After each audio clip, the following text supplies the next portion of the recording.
negotiate to end this shutdown if Republicans are serious about addressing the healthcare crisis that they've created. I just wanted to get your reaction to some fellow Democrats as well as Republicans have said, like the thousands of government workers who are going to go without a paycheck, that some members of Congress should also go without a paycheck. Just wanted to see if you agree with that or what you think about that proposal. Members will make their own decisions on that. We're very mindful of how the shutdown affects government employees, people who work for the federal government who have been furloughed, people who work here in the United States Capitol, people who work as vendors here in the Capitol as well. We know that this is a disruption to them and their families. There's no pride, there's no glee in that. The Constitution indicates that members of Congress get paid, and so that is the current law. Some members will take other positions to have their pay set aside for a moment of time. Every member will make their own decisions. Mike? Thank you. Republican leaders are saying that they're not going to negotiate until the government is open. You're saying you're not going to open the government until they negotiate. So you guys have a real problem up here in the Capitol. With that in mind, do you see anyone in the White House, the president or anyone else, as a better negotiating partner at this point in terms of opening up the government? Even though you just said, what did you just say? We don't have true negotiating partners over there. But is there anyone in the White House? Yeah, I don't think there's. I think it's incredibly difficult, but I think I don't think we trust any deal without Donald Trump in the room and as part of it. House Republicans have proven, even if they agree to something, they have to go back to him to bless it. And so I don't think at this point there's a solution without the president being in the room. And I think Leader Jeffries and Leader Schumer said the same thing in the White House, or something similar to the president in the White House. And I don't think that congressional leaders can push back on that at all. It's proven time and time again to be the case. I hope we were in a different situation where we, could engage in that. House Republicans have burnt through their goodwill by walking away from bipartisan deals in the past. Yeah. Today was the first day that NPR and PBS were stopped receiving federal funds. What are your concerns with this lack of funding? Our concerns are, the bedrock of our democracy is a free press, and that means everybody should get an opportunity to hear the news, no matter your zip code, no matter if you're in a rural community or an urban community. And many communities get their news through one or two, channels or radio stations. And in a lot of rural America, much of that is through NPR and their affiliates.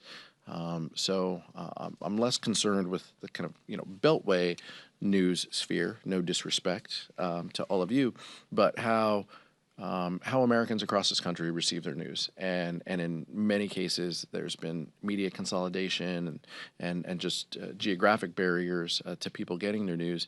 We need to make sure that people have fair and honest reporting so they can make a decision on what's best for them and their families and their communities.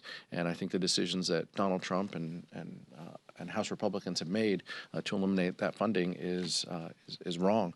I think a couple of Republicans have spoken out against it. Some have tried to strike a deal and have floated options, but to date we don't have that. And so many of these stations, I'm afraid, are going to lose funding and jeopardize the services that they provide to rural America, and that's unfortunate.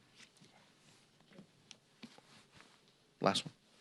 What are your reactions to the tariffs on pharmaceutical drugs that take effect today? The tariffs in general that Donald Trump is put forth are terrible for our economy.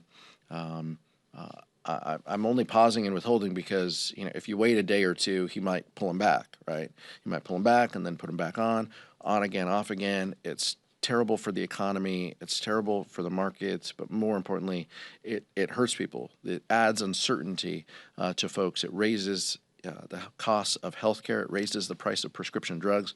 House Democrats have made it a priority to lower the cost of prescription drugs. That's exactly what we did when we were in control, ensuring that Medicaid has the negotiating power, Medicare has the negotiating power that the VA has in keeping the cost of prescription drugs down. That's a policy that we stand by. That's a policy we would expand if we had our options. We want to lower the cost that people pay for pharmaceuticals. What Donald Trump is doing is raising the costs that pharmaceuticals pay. That is diametrically opposed to what we want to achieve, and it's unfortunate, but it continues down the path of chaos and confusion that his administration has rained upon us for 10 months. The tariffs are making this bad economy even worse. So estimates have come out saying that the average American family is going to pay $2,500 more because of Trump's tariffs. And in terms of pharmaceuticals and healthcare, the reason that we are here today, Democrats, is we are fighting in D.C. to cancel the cuts, lower the costs, and save healthcare. So the Republicans have massively cut healthcare and Medicaid. You're going to have $500 billion cut coming to Medicare if that's not fixed. You have Republicans discontinuing the tax credits for their Affordable Care Act. And in America, if you don't have healthcare coverage and you get really sick, you still get treated at the hospital because we don't let people die. And then those costs get passed along to everybody who does have employer-based healthcare coverage. So those premiums also increase. So we're fighting to lower costs, not only in pharmaceutical drugs, but everywhere in healthcare. And we ask Republicans to stop your vacations and come to D.C. and work with us. Thank you. Thank you.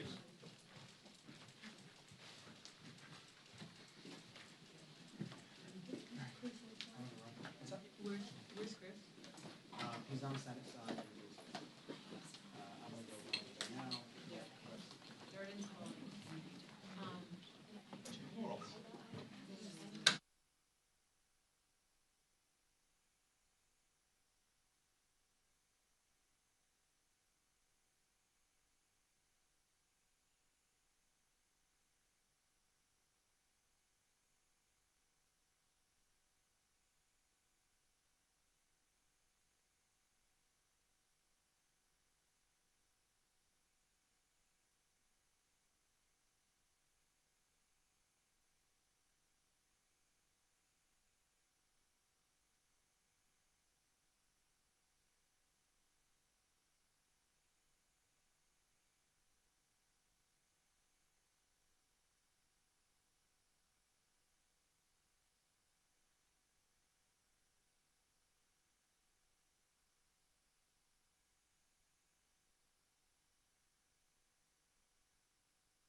Ms. Ernst. Ms. Ernst. No.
Mr. Welch. Mr. Welch. No.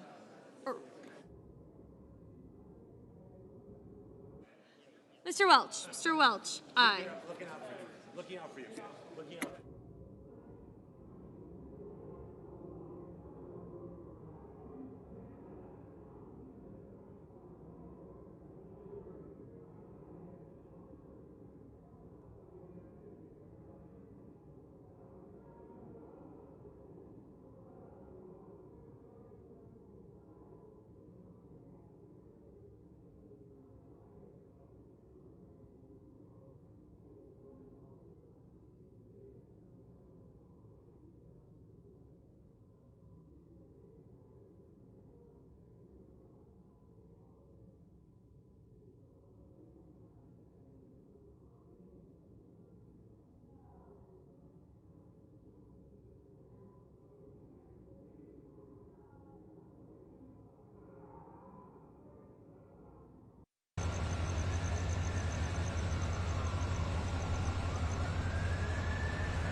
The yeas are 47. The nays are 53.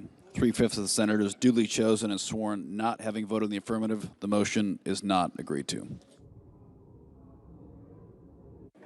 Majority Leader. Mr. President, I ask unanimous consent to be in order for the two leaders to enter motions to reconsider without being on the prevailing side with respect to the cloture votes on the motion to proceed to S 2882 and HR 5371. Further, that mandatory quorum calls with respect to the Cow nomination and S Res 412 be waived.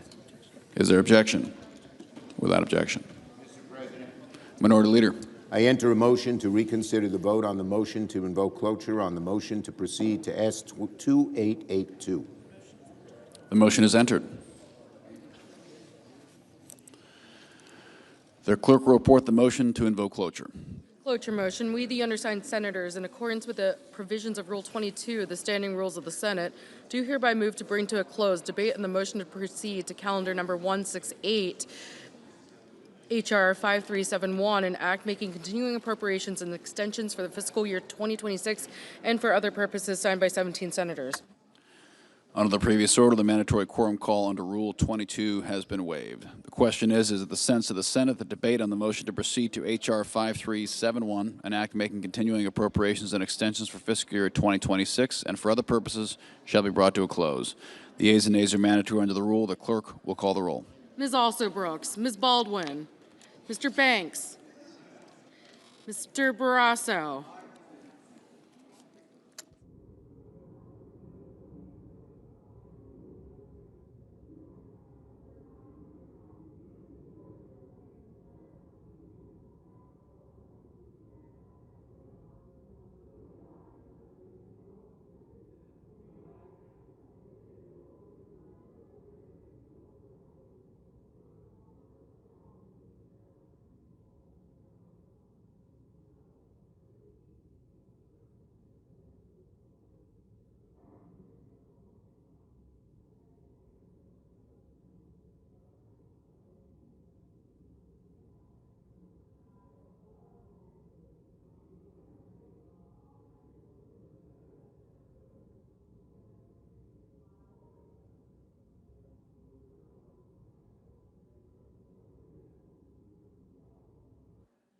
Mr. Bennett, Mrs. Blackburn, Mr. Blumenthal,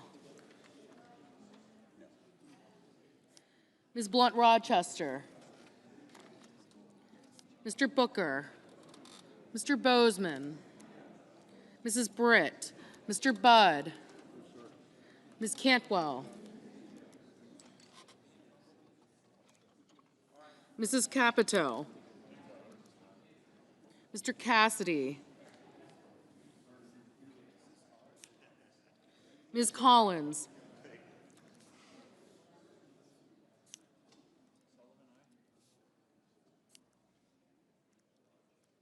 Mr. Coons, Mr. Cornyn, Ms. Cortez Masto, Mr. Cotton, Mr. Kramer, Mr. Crapo, Mr. Cruz, Mr. Curtis, Mr. Daines, Ms. Duckworth, Mr. Durbin, Ms. Ernst, Mr. Fetterman, Mrs. Fisher, Mr. Gallego,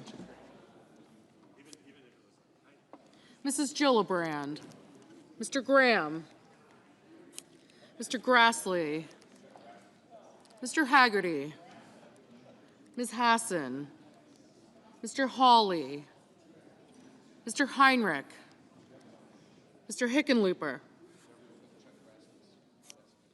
Ms. Hirono, Mr. Hoven,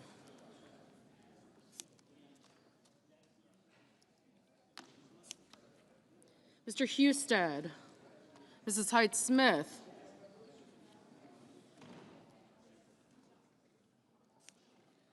Mr. Johnson, Mr. Justice, Mr. Kane, Mr. Kelly, Mr. Kennedy, Mr. Kim, Mr. King, Ms. Klobuchar, Mr. Langford, Mr. Lee, Mr. Lujan, Ms. Lummis, Mr. Markey, Mr. Marshall, Mr. McConnell, Mr. McCormick, Mr. Merkley, Mrs. Moody, Mr. Moran,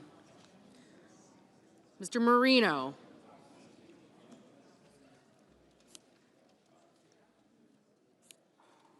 Mr. Mullen, Ms. Murkowski,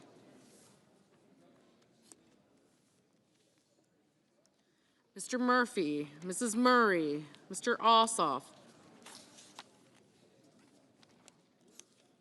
Mr. Padilla, Mr. Paul, Mr. Peters, Mr. Reed, Mr. Ricketts, Mr. Risch, Ms. Rosen, Mr. Rounds, Mr. Sanders, Mr. Schatz, Mr. Schiff, Mr. Schmidt, Mr. Schumer, Mr. Scott of Florida, Mr. Scott of South Carolina, Mrs. Shaheen,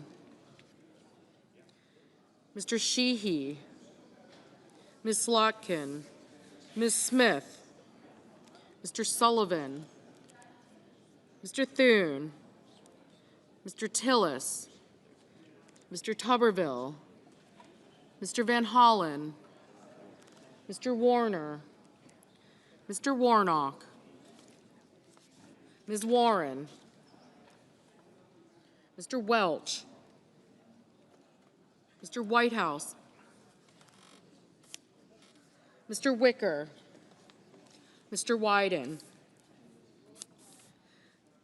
Mr. Young.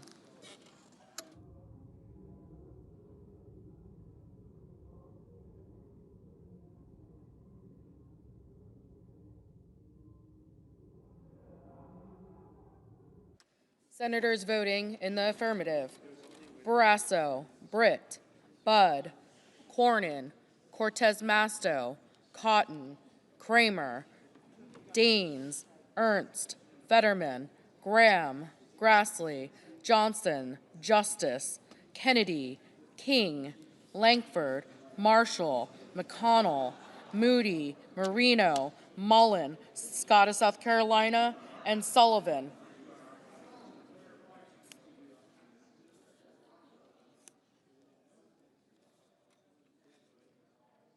Ms. Collins, aye.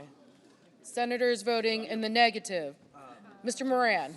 Mr. Moran, aye. Senators voting in the negative. Blumenthal, Blunt Rochester, Coons, Heinrich, Hickenlooper, Kane, Kim, Merkley, Murray, Ossoff, Padilla, Reed, Sanders, Schumer, Slotkin, Warnock, and Welch.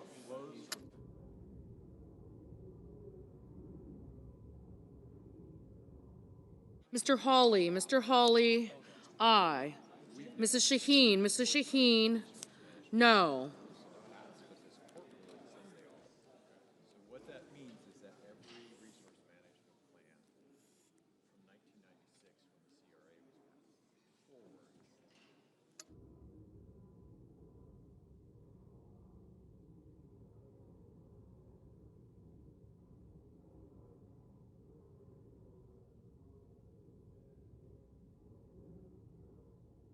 Ms. Klobuchar, no.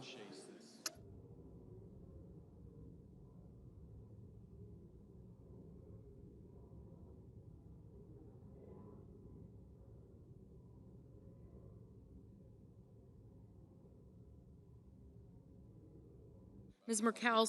Murkowski, aye.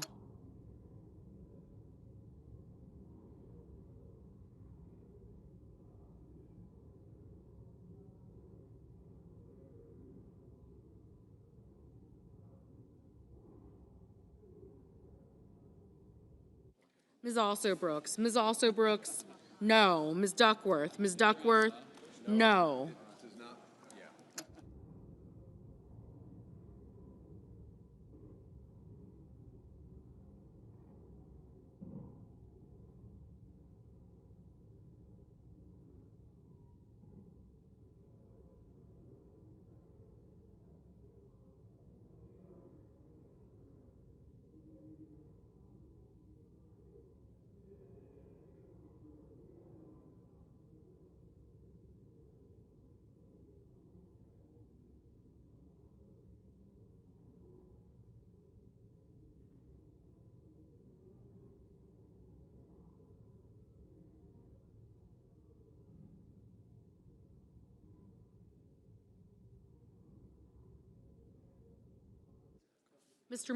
Mr. Markey, no. Mr.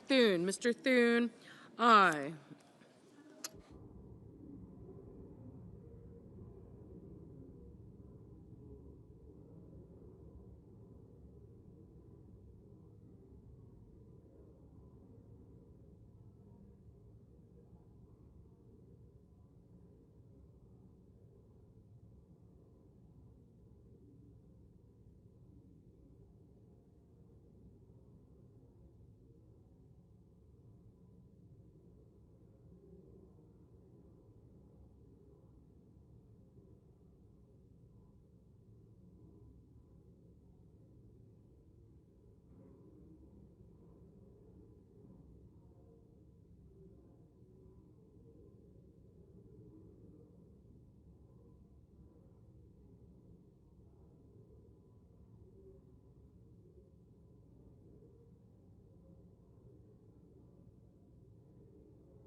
Mr. Cassidy, aye.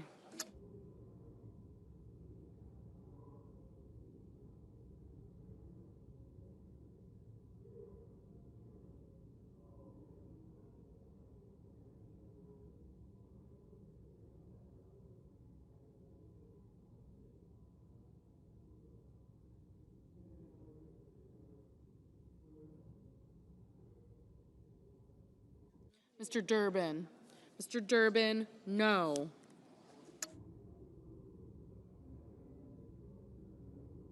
Mr. Kelly, no. Mr. Lujan, no.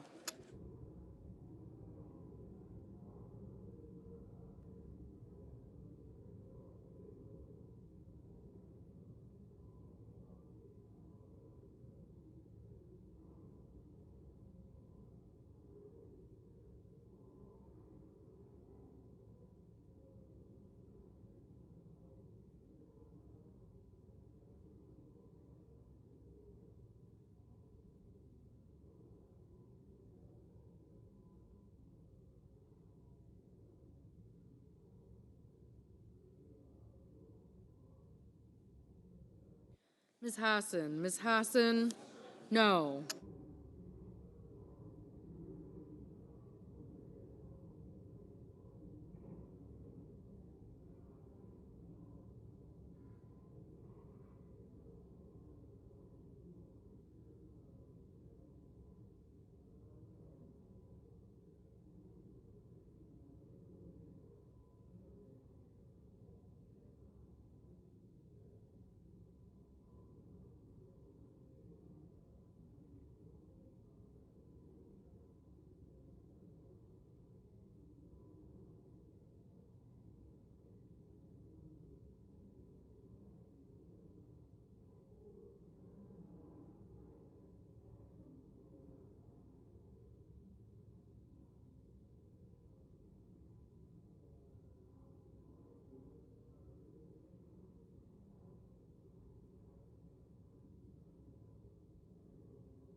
Mr. Peters, no.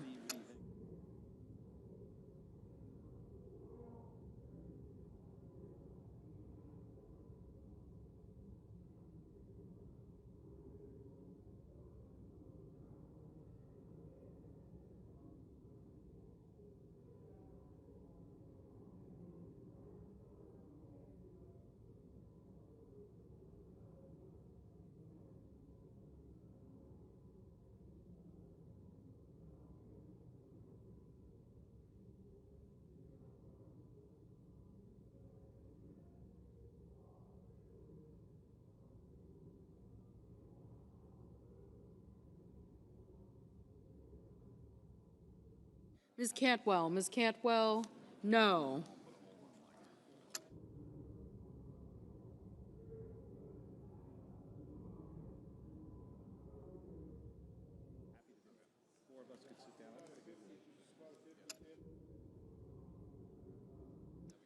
Mr. Hoven, aye.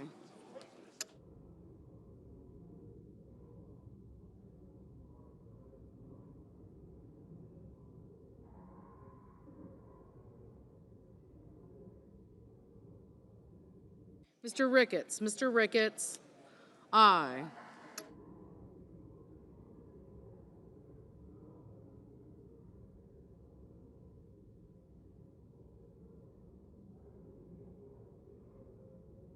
Mr. Sheehy, aye.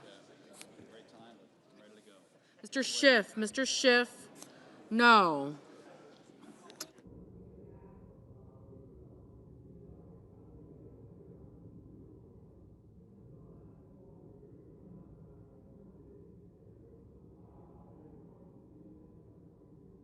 Mr. Lee, aye. Mr. Crapo, aye.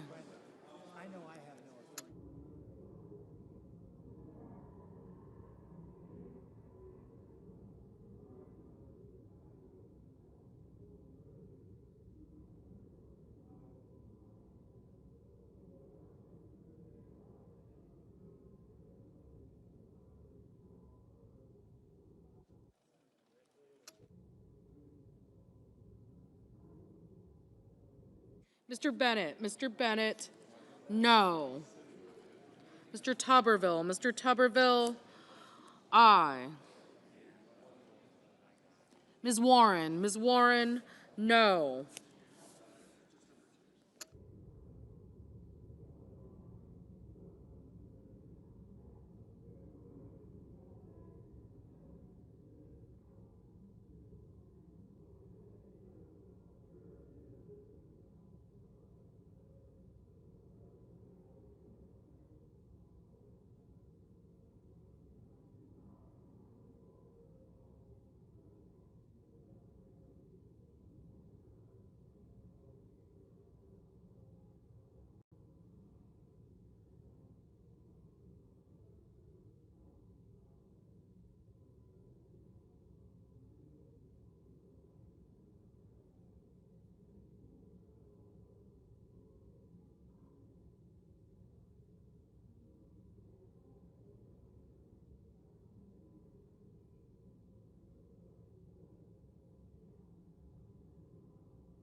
Mrs. Blackburn, Mrs. Blackburn, aye. Mr. Bozeman, Mr. Bozeman, aye.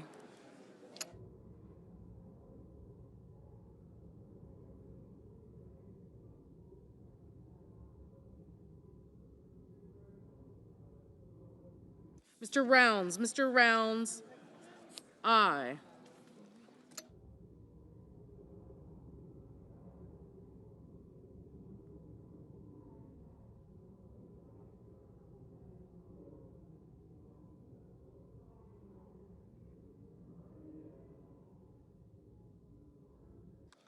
Mr. Haggerty, aye. Ms. Baldwin, no.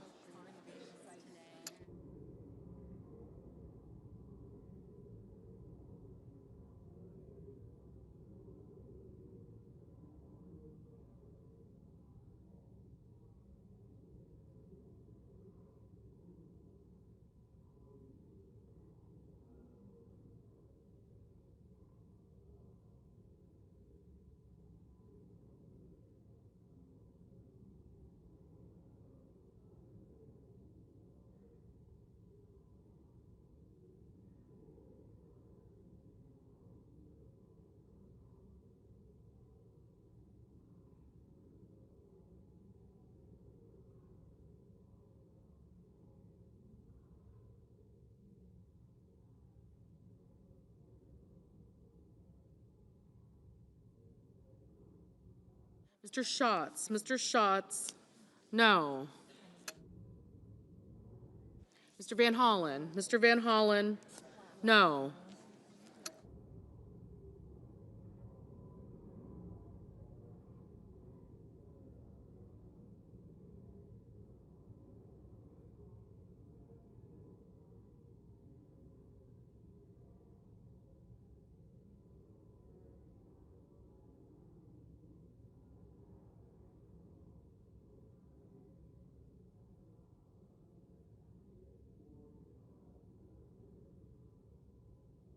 Ms. Rosen, no.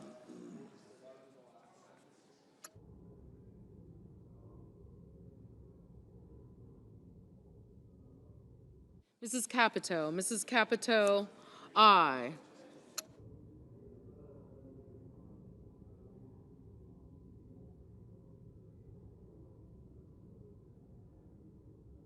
Mr. Husted, aye.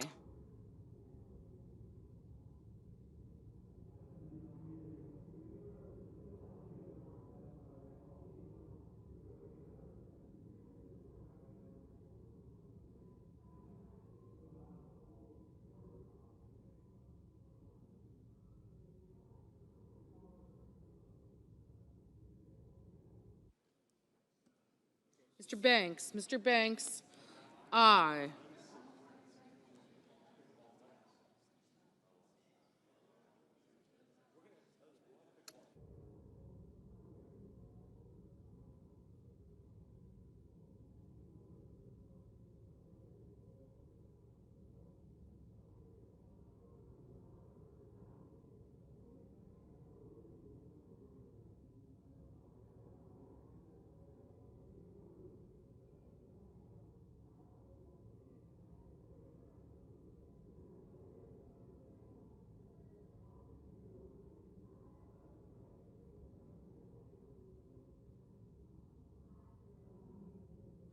Mr. Wyden, no.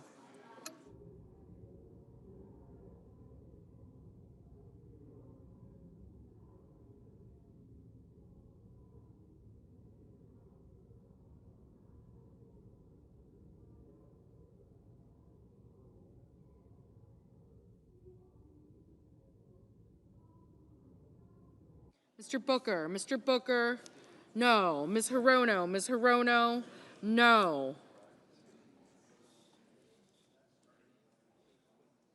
Mr. McCormick, aye. Mr. Curtis, aye.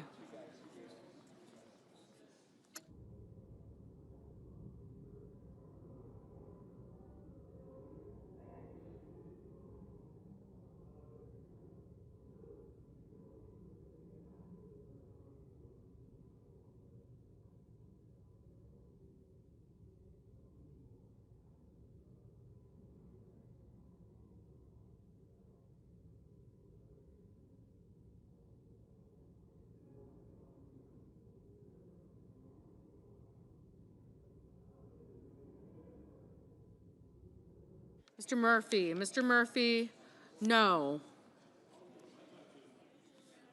Mrs. Gillibrand. Mrs. Gillibrand, no.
Mrs. Fisher. Mrs. Fisher, aye.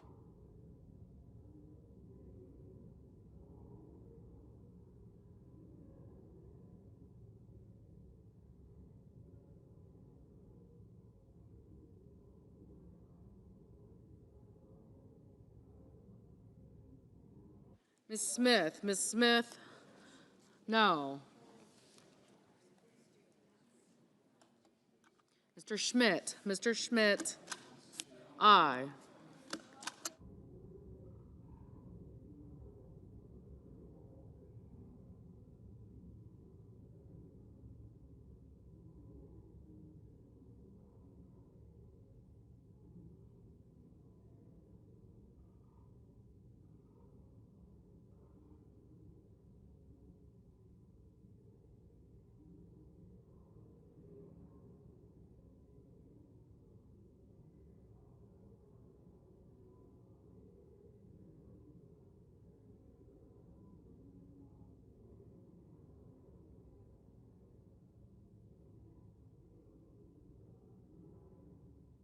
Ms. Lummis. Ms. Lummis, aye. Mr. Tillis. Mr. Tillis, aye.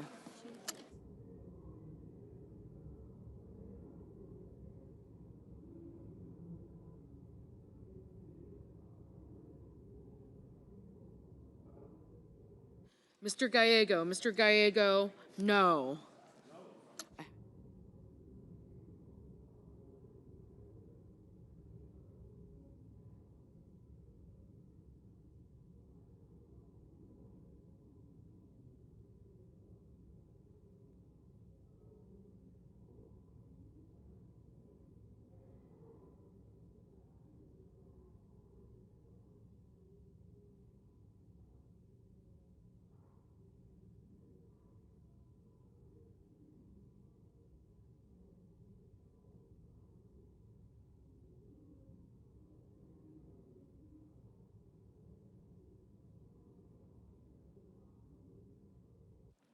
Mr. Scott. Mr. Scott of Florida, aye.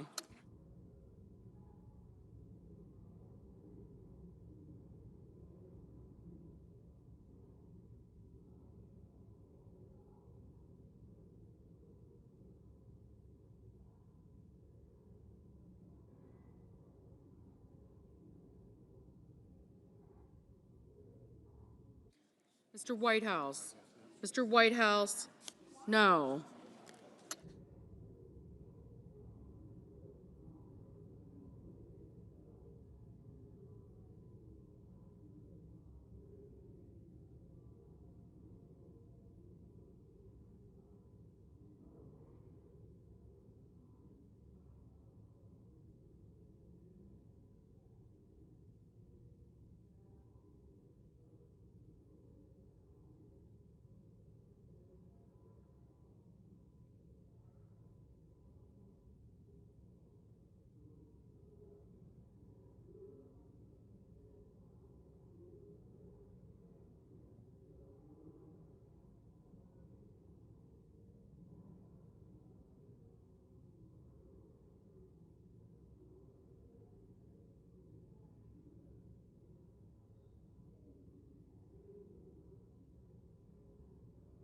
Mr. Risch. Mr. Risch, aye.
Mr. Paul. Mr. Paul, no.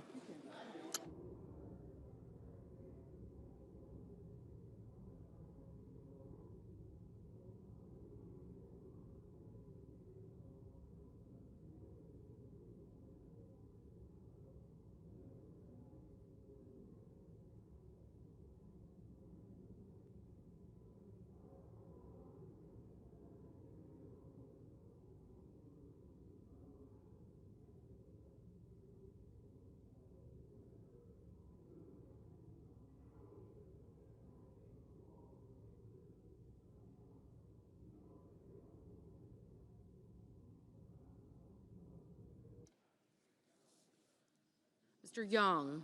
Mr. Young, aye.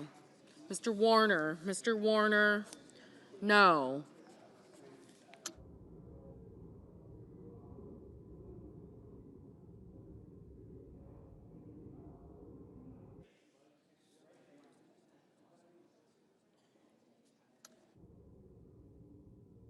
Mr. Cruz. Mr. Cruz, aye.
Mr. Wicker. Mr. Wicker, aye.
Mrs. Hyde-Smith. Mrs. Hyde-Smith, aye.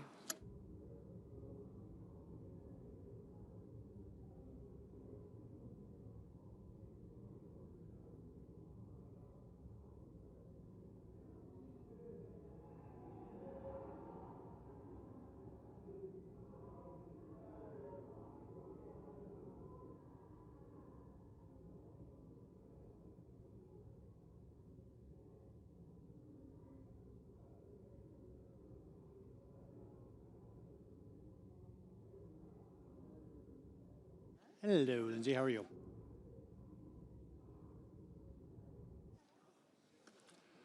On this vote, the yeas are 55 and the nays are 45. 3/5 of the Senate duly chosen and sworn not having voted in the affirmation. The motion is not agreed to.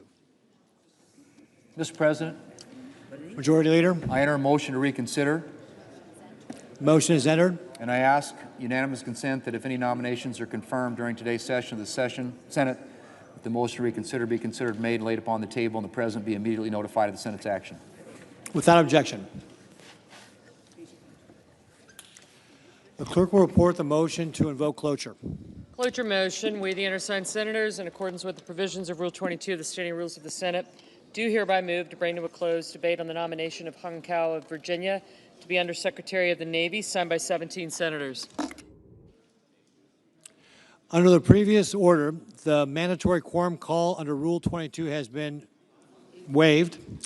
The question is it the sense of the Senate that the debate on the nomination of Hung Kao of Virginia to be Undersecretary of the Navy shall be brought to a close? The yeas and nays are mandatory under the rule. The clerk will call the roll. Ms. Alsobrooks. Ms. Baldwin. Thank you. Thank you.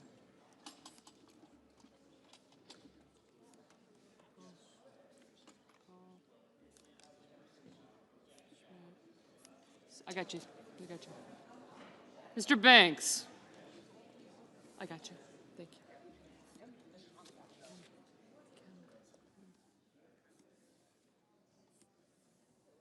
Mr. Barrasso.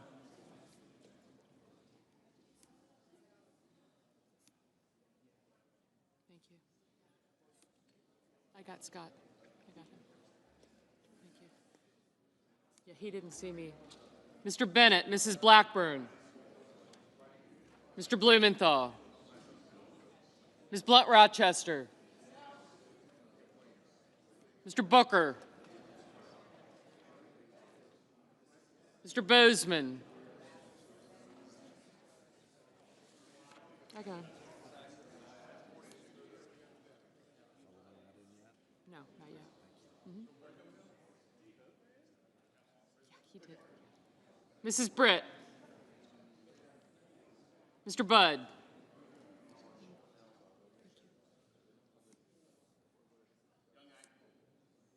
Thank you.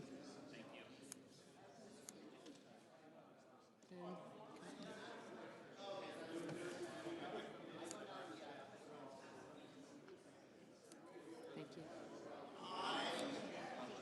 Okay.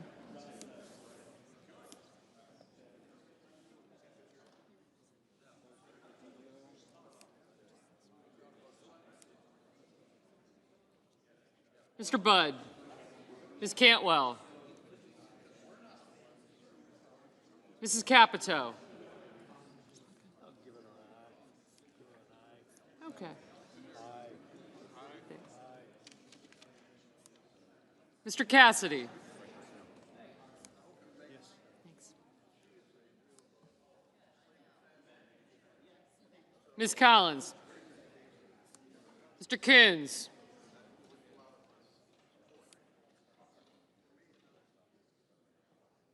Mr. Cornyn. Ms. Cortez Masto. Mr. Cotton, Mr. Kramer.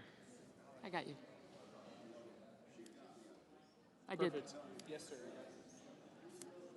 Thank you. Thank you. Mr. Crapo, Mr. Cruz, Mr. Curtis. Thank you. Mr. Daines. Ms. Duckworth. Mr. Durbin. Ms. Ernst.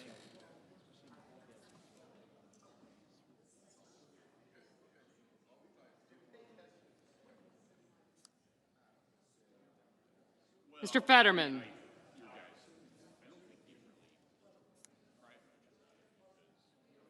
Mrs. Fisher. Mr. Gallego, Mrs. Gillibrand.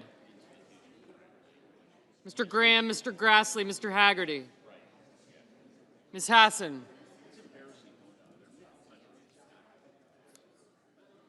Mr. Hawley, Mr. Heinrich. Mr. Hickenlooper. Ms. Hirono. Mr. Hoven. Mr. Husted, Mrs. Hyde-Smith. Mr. Johnson. Mr. Justice. Mr. Kane. Mr. Kelly. Mr. Kennedy. Mr. Kim. Mr. King. Ms. Klobuchar. Mr. Langford. Mr. Lee.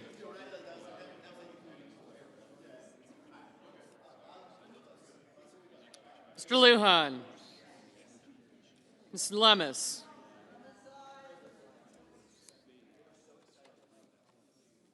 Mr. Markey.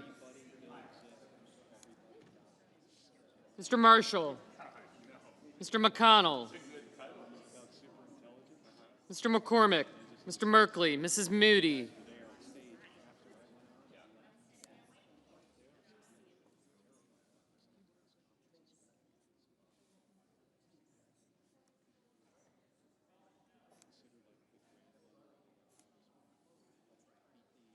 Mr. Moran, Mr. Marino. Mr. Mullen, Ms. Murkowski.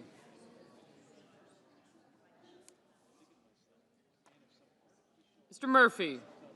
Mrs. Murray. Mr. Ossoff. Mr. Padilla. Mr. Paul. Mr. Peters. Mr. Reed, Mr. Ricketts. Mr. Risch. Ms. Rosen, Mr. Rounds. Mr. Sanders, Mr. Schatz. Mr. Schiff.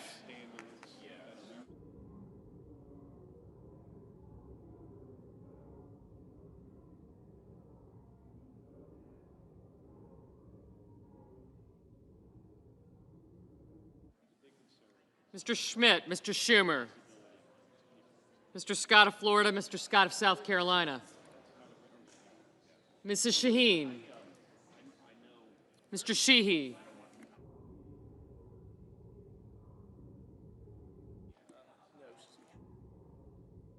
Ms. Slotkin. Ms. Smith. Mr. Sullivan. Mr. Thune, Mr. Tillis, Mr. Tuberville. Mr. Van Hollen.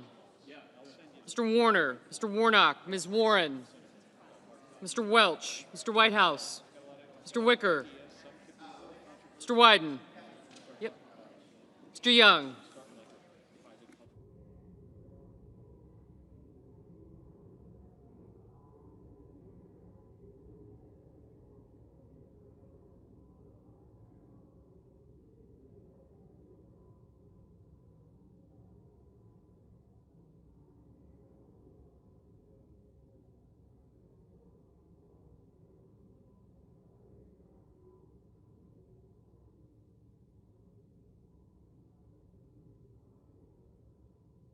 Senators voting in the affirmative: Barrasso, Bozeman, Capito, Cassidy, Collins, Cornyn, Cotton, Crapo, Cruz, Curtis, Graham, Grassley, Hawley, Husted, Hyde-Smith, Lankford, Lee, Lummis, McConnell, Moran, Mullen, Paul, Ricketts, Rounds, Schmidt, Scott of Florida, Scott of South Carolina, Sheehy, Thune, Tillis, Wicker, and Young.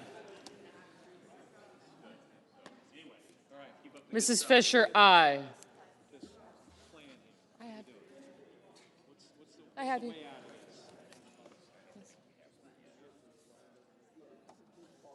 Senators voting in the negative: Baldwin, Bennett, Blumenthal, Blunt Rochester, Cantwell, Duckworth, Durbin, Fetterman, Gallego, Gillibrand, Hassan, Heinrich, Hickenlooper, Hirono, Kane, Kim, King, Lujan, Merkley, Murkowski, Murray, Padilla, Peters, Reed, Rosen, Schiff, Slotkin, Warner, Warnock, Welch, Whitehouse, and Wyden.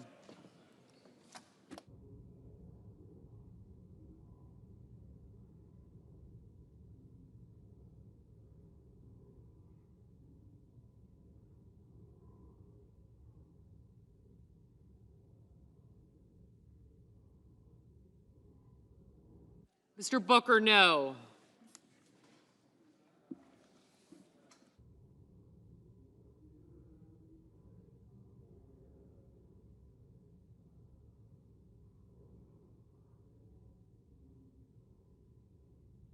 Ms. Smith, no.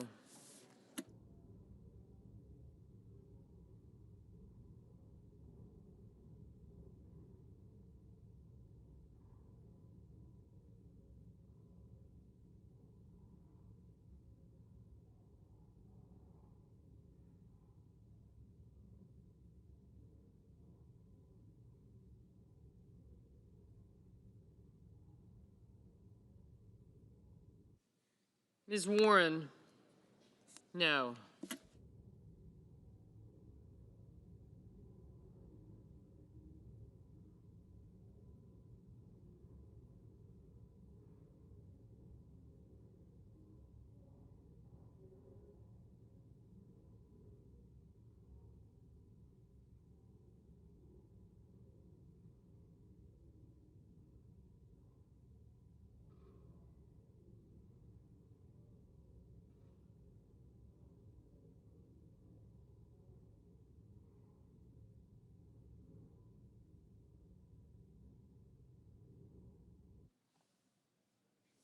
Mr. Marshall, aye.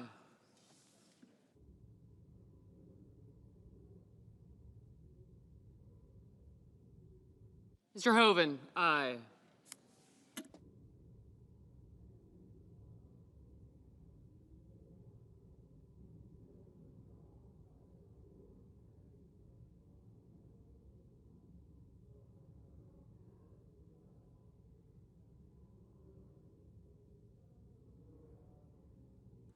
Mr. Sullivan, aye.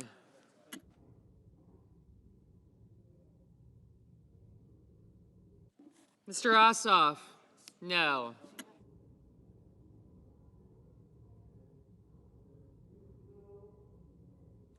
Mr. Banks, aye. Mr. Schatz, no. Ms. Also Brooks, no.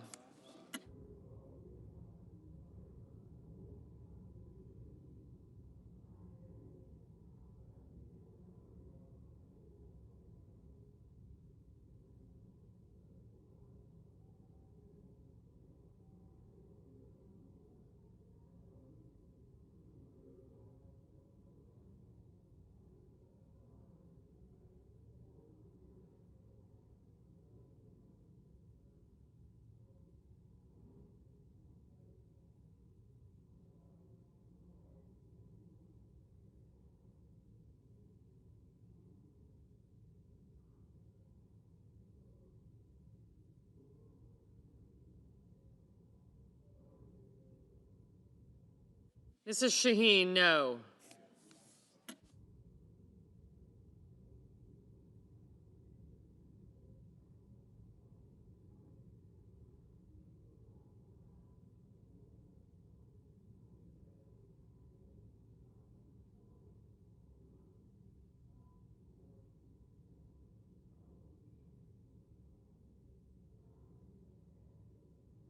Mr. Kelly, no.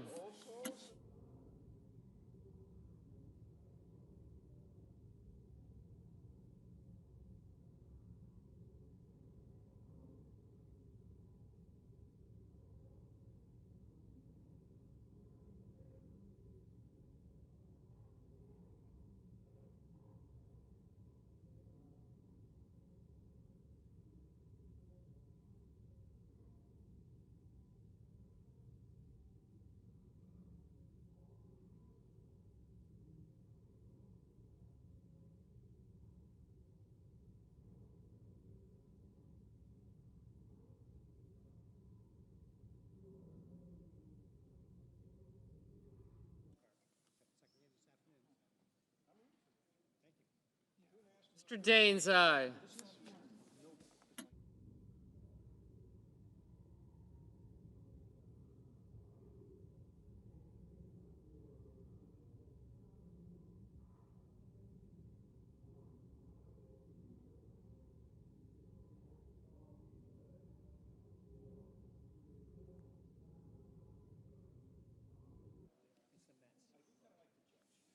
Mr. Markey? No. Holland? No.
Ms. Cortez Masto, no.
Ms. Ernst, aye.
Mr. Budd, aye.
Mr. McCormick, aye.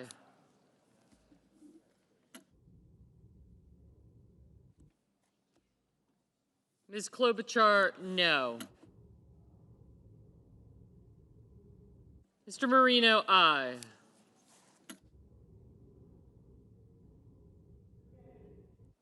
Mr. Kennedy, aye.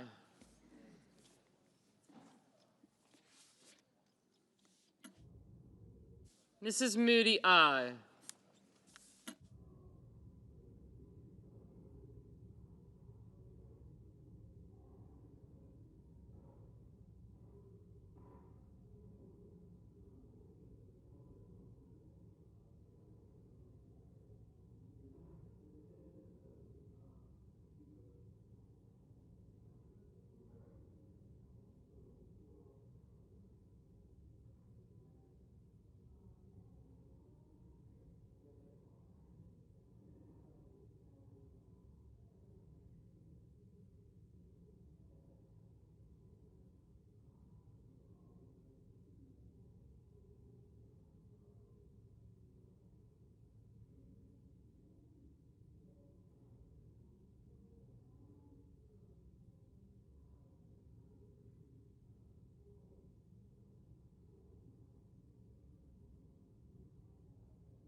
Mrs. Britt, aye. Mrs. Blackburn, aye.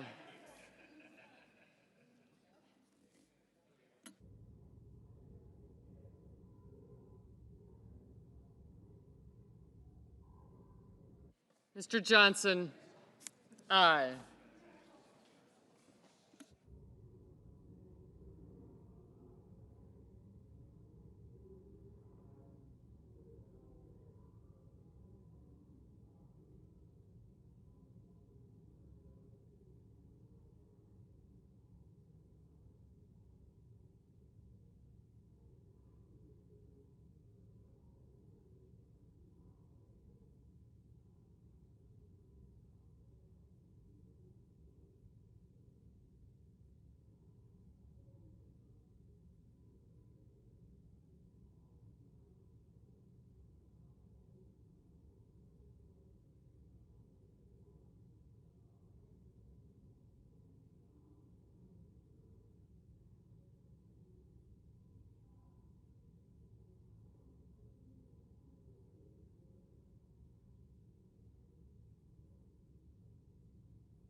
Mr. Kramer, aye.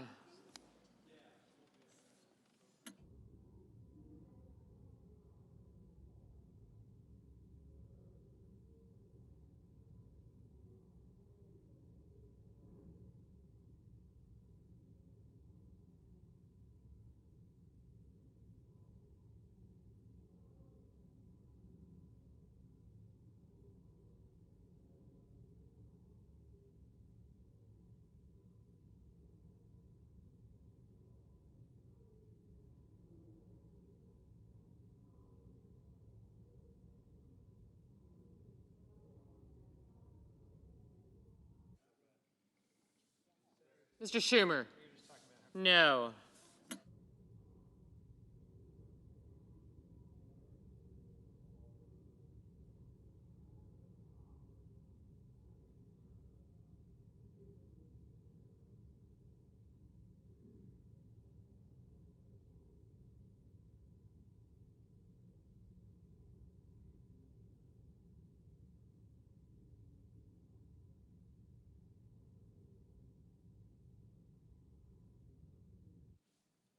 Mr. Murphy, no.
Mr. Haggerty, aye.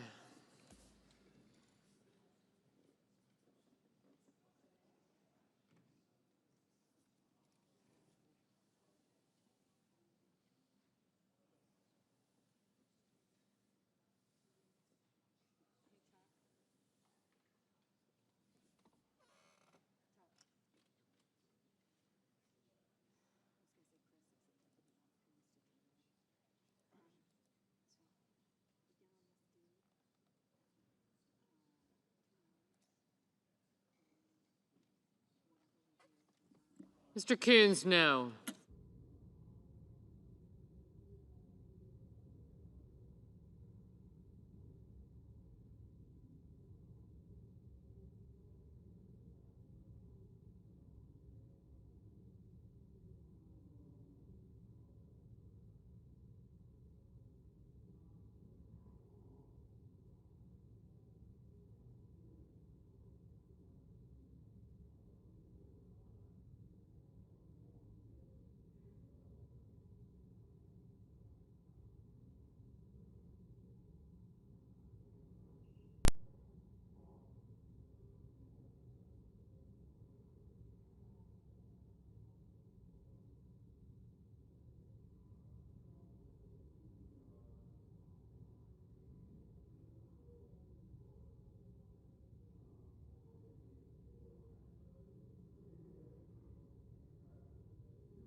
Mr. Justice, aye.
Mr. Tuberville, aye.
Mr. Risch, aye.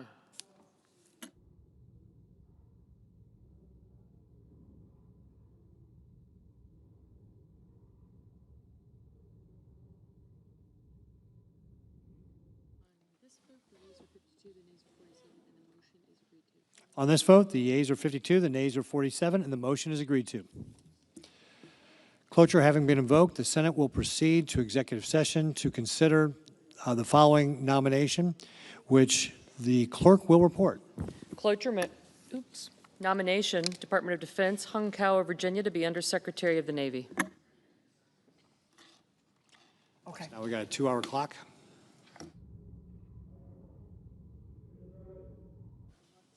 Senator from North Carolina. President, on Saturday, I was in Western North Carolina for the day because that marked the 1-year anniversary of the landfall of Helene, and in a place that a hurricane's never really been before, about 200 miles inland, and the Smoky Mountain range. In North Carolina alone, Mr. President, it had an impact land-wise equivalent to the state of Massachusetts. About a dozen river basins were at historic 100-year flood levels, and the damage was tremendous. The loss of life, 108 people in North Carolina alone, more than 250 people by the storm. $59.6 billion in damages. It's actually the most expensive storm in North Carolina's history, breaking the previous record of $30 billion by Hurricane Florence back in 2018. 74,000 homes damaged or destroyed. 5,000 miles of roads damaged or destroyed, including major portions of I-40, which are still only one lane in each direction for about a 20-mile stretch between North Carolina and Tennessee. I-26 was damaged. Blue Ridge Parkway's just opened up. 848 bridges damaged and destroyed, 20,000 farms and 800,000 acres of timber damaged. 163 water systems damaged, with Asheville not having drinkable water for almost 2 months after the storm. Mr. President, when I was in Western North Carolina, I heard someone say that the one community that I was in was back on its feet. But for every community that's back on its feet, there's still several communities that are on its knees or flat on its back. In fact, there are some communities that we wonder whether or not they ever will come back. And the reason I talk about it, in addition to being the one-year anniversary, Mr. President, we've got real problems in the FEMA Disaster Relief Fund and resources available. The President rightfully acknowledged that there was a release of money about a month ago, but all of that is money that's already, those are reimbursements. Those are costs that have already been incurred. We haven't even gotten to a point to where we're trying to become more resilient or to prepare for the next storm. We're still, when I was riding from Old Fort to Chimney Rock, I was going down a stretch of highway, or not a stretch of highway, a stretch of state road. There are still cars in the creek beds. There are roads that are in the creek bed because they're trying to figure out where they're ultimately going to put it back on a hillside, when they can get stabilization there and actually have the funding to build the roads. I know a lot of people have moved on, Mr. President, but in Western North Carolina, we haven't moved on. We're suffering as much today as we were the day or 3 or 4 days after the storm last year. According to the latest FEMA Disaster Relief Fund monthly report, the major disasters account balance right now is at $1.4 billion. That is dangerously low. Last month, FEMA approved $7.5 billion from the major disasters account. In 2024, there were 90 FEMA-declared major disasters, nearly double the 30-year average, and 55 declarations per year, up 55 declarations per year. Already this year, and we're really ramping up in the hurricane season right now, we've had 40 major disaster declarations in 22 states. FEMA simply doesn't have the funding needed to respond to a major disaster. Ladies and gentlemen, we're in a shutdown posture right now. We have storms in the Atlantic and more storms forming off the coast of Africa, and we are not prepared for another major disaster should it hit this weekend. Nor do we have the money that we need to help communities across this country, especially in Western North Carolina, recover from Helene. The House passed continuing resolution that we tried to vote on this week had $22.5 billion for the FEMA Disaster Relief Fund. But that money's not here today because we're in a shutdown posture. We're not funding any area of government, but we're especially hurting the Disaster Relief Fund in FEMA.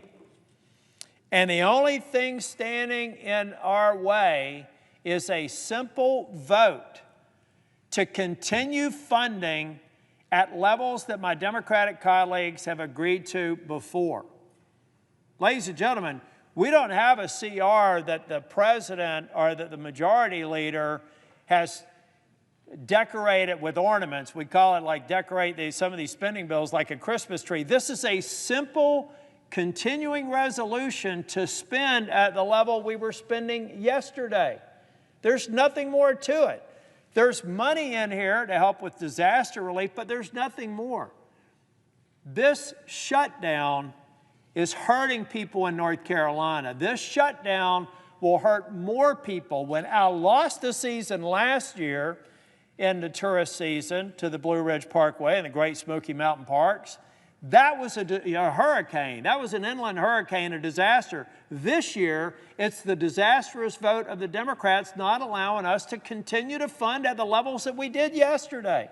We're not asking for anything more than that. We're asking for time to negotiate the premium tax credits, the ACA credits that I'm on record as saying we do need to find a good place for that. It's not about canceling them.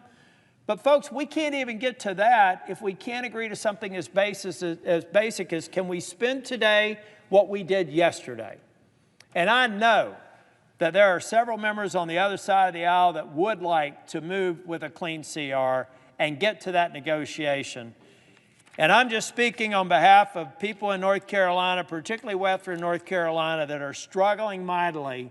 I hope that we can get back to funding the government, that we can plus up the disaster relief fund, and that I won't have to come to the floor next week to see who's going to be against this unanimous consent for doing just that. Let's do our job. Let's get back in business. Let's get the government funded, and let's help the people in North Carolina and dozens of disaster-declared places all across this country. Thank you, Mr. President. President. Senator from Massachusetts. Mr. President, in July, when Republicans voted on the first spending bill for 2026, with cuts that would knock 15 million people off health care, I stood right here and I asked my Republican colleagues in the Senate to grow a spine and stand up for Americans. We are here today because the Republicans refused. Instead, Republicans bowed down to Trump, and now people all across this country will suffer. Let's be clear. Republicans shut down the government because they rather make health care more expensive than keep the government running. That is literally where we are right now. Republicans control the House, Republicans control the Senate, Republicans control the White House. They are in power. It is their job to keep the government running for the American people, and they have failed. Donald Trump and the Republicans own this shutdown. And don't take it from me. Listen to Donald J. Trump. In 2013, Trump himself said about a potential government shutdown, quote, "If there is a shutdown, I think it would be a tremendously negative mark on the President of the United States. He's the one that has to get people together." That's Donald J. Trump. Now, at the same time, Trump said, quote, "The president has to lead. You have to get people in a room, and you have to just make deals for the good of the country." Donald Trump today should listen to Donald Trump from yesterday. Instead, Trump, Mr. Art of the Deal, hasn't been able to cut a deal for the most basic government functions. Wow. As Trump said, that is a tremendously negative mark on the President of the United States. Let me say it again. Democrats are fighting to roll back the Republican cuts that will take away health care from millions of people and raise health insurance premiums for millions more. That's it. That's what we're asking for. We have been asking for months to negotiate over this, and the Republicans have said no. What are they doing right now? Are they making counteroffers? Are they saying we could go this far but not this far? Nope. They are simply saying no. So now, when a family is forced to the brink of bankruptcy from one bad medical diagnosis, Trump and the Republicans own it. Republicans insist that those health care cuts go through. When community hospitals have to shut down, Trump and Republicans own it. When kids with cancer can't get treatment because potentially life-saving research grants come to a screeching halt, Trump and Republicans own it. When insurance premiums skyrocket, Trump and Republicans own it. Healthcare in America was already broken, but Trump and Republicans are making it much, much worse. They ripped away money that covers mamas giving birth and neighbors who need wheelchairs and home health aides, and they handed it over to giant corporations and billionaire CEOs. Democrats believe that no one should go bankrupt because they got sick and needed to see a doctor. So Democrats are here to say, we are willing to fight for families who need health care.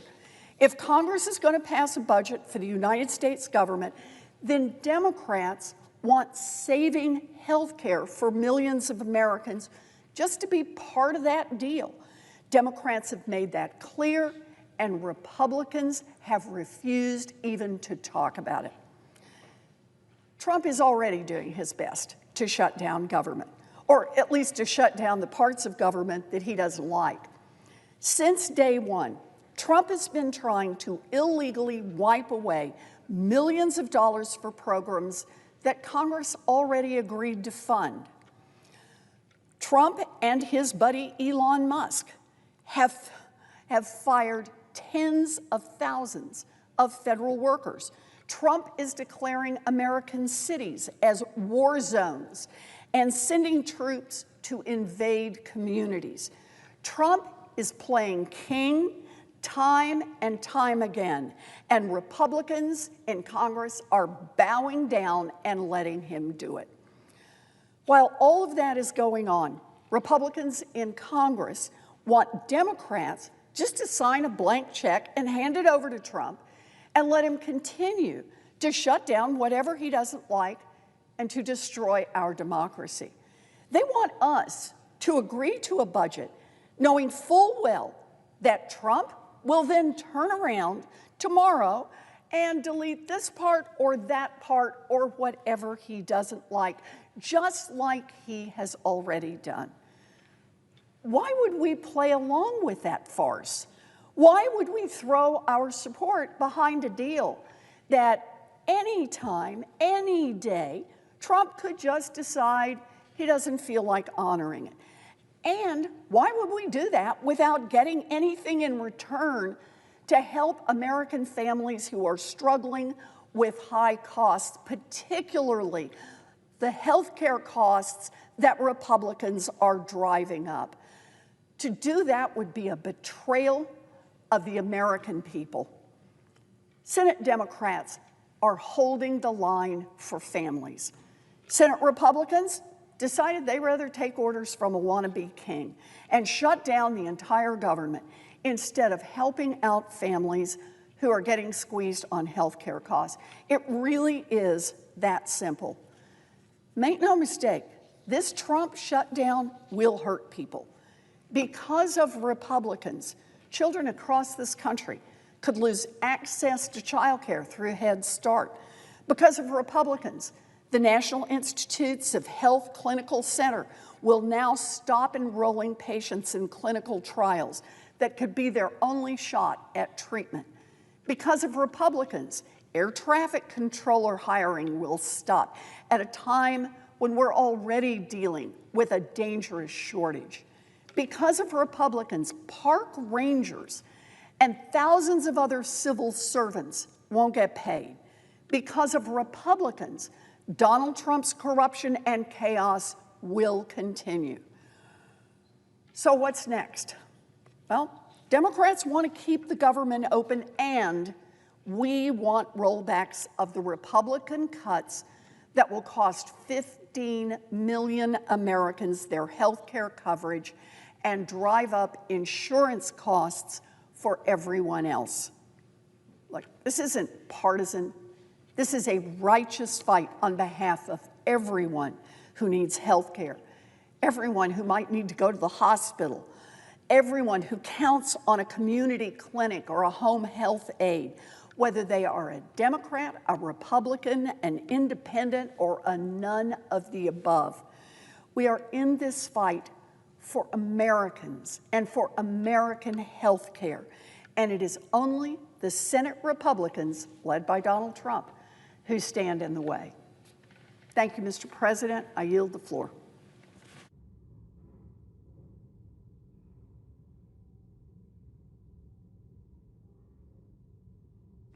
Mr. President. Senator of West Virginia.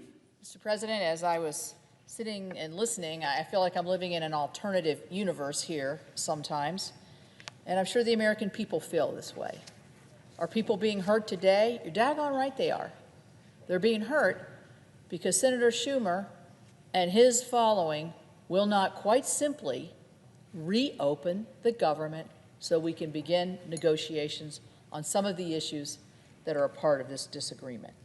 So I'm a senior member of the Appropriations Committee, and one of my most important responsibility is to make sure that the government stays open and working for the people that we represent. That's why I'm so deeply disappointed to be standing here today in the midst of a totally avoidable government shutdown, all because the Senate Democrats refused to join us as Republicans in supporting a common sense, short-term, nonpartisan continuing resolution. And we've seen Leader Thune pick it up in his hands. Very simple. Let's just keep the government open until November the 21st, discuss these issues, finish the appropriations process, and move on. But let me be clear what that short-term continuing resolution was designed to do. It is not a gimmick. It is not a gimmick. It's the same legislation that the Senate Democrat leader brought before this body 13 times and had it passed. It's not a partisan maneuver.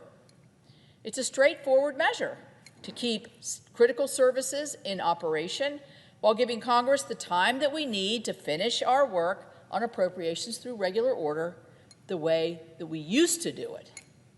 And some of our Democrat colleagues have agreed with us in the last several votes. So bottom line, we don't have to be where we are, and we really shouldn't be here because this position is untenable. We have a path forward. It's so easy. It's so easy. When people are watching this, they're hearing us try to, blame one person or the other. The easy thing is turn around and vote to reopen the government, and we can begin to have our conversations. We have a path forward. It requires the Democrats to come to their senses, quite frankly, and vote for this reasonable measure. The Senate has already passed 3 appropriations bills, which is 3 more than we passed under their leadership last year. And we have 5 more that have received heavy bipartisan support in committee and are ready for a full Senate vote. That would be CJS, Defense, Interior, Labor H, which I chair, and THUD, which is the Transportation, Housing, and Urban Development Bill. That's progress. That's responsibility. That's what we're here for. That's us doing our job. But in order to complete the process, we need time. And the continuing resolution is that bridge of time to keep the government open while we finish our work. So unfortunately, the Democrats have chosen a different path. They have chosen to shut down the government. That's where we are today. The government is shut down.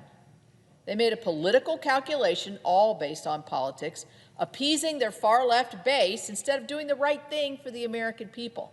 And unfortunately, hardworking families all across this country who rely on critical government services are the ones who are suffering. Government shutdowns have real consequences. In West Virginia, our businesses and our federal workers face uncertainty about their pay. Families who rely on essential benefits are put in limbo. It's scary for people. Some people with children with disabilities or folks that rely on services daily are concerned about where this is going to lead. Small businesses are waiting on federal permits on loans. They're going to have to wait longer. And while so many others are told yet again, as we see, the politics of Washington is coming before the people. My state of West Virginia has the 3rd largest amount of federal employees. We're situated quite close to the District of Columbia. So all of those public service who are bearing the brunt of this nonsense, please know how much I value your contribution every day and that I'll work tirelessly to get you back to work, to get you back to that certainty that you need. You know, the shutdown is just so avoidable and it's so unacceptable. But you know what? As Republicans, we're not giving up because we never do. And as Leader Thune has indicated, we will continue bringing forward opportunities for the Democrats to join us in reopening the government. We'll keep voting to do the right thing and give them a chance to do the same. The American people expect Congress to be responsible stewards of their tax dollars. I know that's what my constituents in my home state of West Virginia want me to do. They expect us to keep the government functioning. I can't even believe I'm having to even say this because it's just such a given. They want the government open while we debate our differences. That's what we're supposed to be doing. We're supposed to be debating, not shutting down the government. And that's what the Republican CR would have allowed us to do. So I urge my colleagues across the aisle, quit playing the political games, end the shutdown, and join us in funding the government. Let's finish our work on the appropriations process, and let's return to the regular order process that we have begun at the beginning of the summer. Because it brings transparency, accountability, and bipartisanship back to the appropriations process. We have it in committee. We need to have it on this floor. It's what West Virginians deserve. That's what the American people deserve. That's what they expect. Quite frankly, that's what they expect every day. These young people on the floor are getting to hear a debate, and I'm sure it's one that they'll remember, and I'm sure they're thinking to yourself, it's a simple thing, reopen the government. Reopen the government. Why was it closed in the first place? For a political stunt that's not working. They're boxed in. Let's just say, okay, let's open, let's begin our discussions, and let's solve the problems that we have in front of us. So with that, Mr. President, I thank you, and I will yield the floor. Mr. President. Senator from Nevada. Thank you, Mr. President. I rise today to mark the 8th anniversary of the worst mass shooting in modern American history. And today, as I give this speech, far too many Americans across the country are reeling from the pain of shootings in their own communities. This country is seeing a horrifying increase in mass violence that doesn't just destroy the lives of the victims, it tears apart families. It leaves loved ones with an unfillable hole in their hearts, and it brings communities to the breaking point. I've seen it firsthand. 8 years ago today, a man gunned down 58 people at the Route 91 Harvest Music Festival in Las Vegas, Nevada. More than 800 people were wounded in that chaos, and 2 people later succumbed to their injuries. That day and those that followed were some of the toughest for all of us. Me personally, my niece was attending that festival, and I remember the overwhelming relief that I felt to learn that she was safe and okay.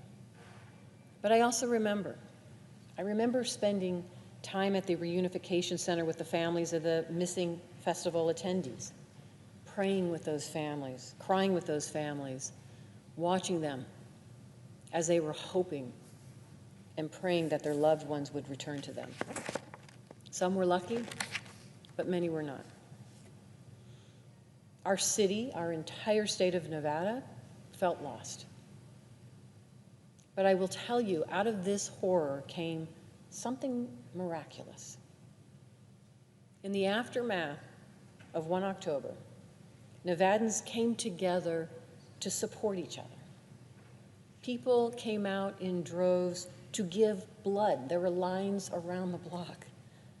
They donated money, food, clothing, and they lent a helping hand to those who had lost so much.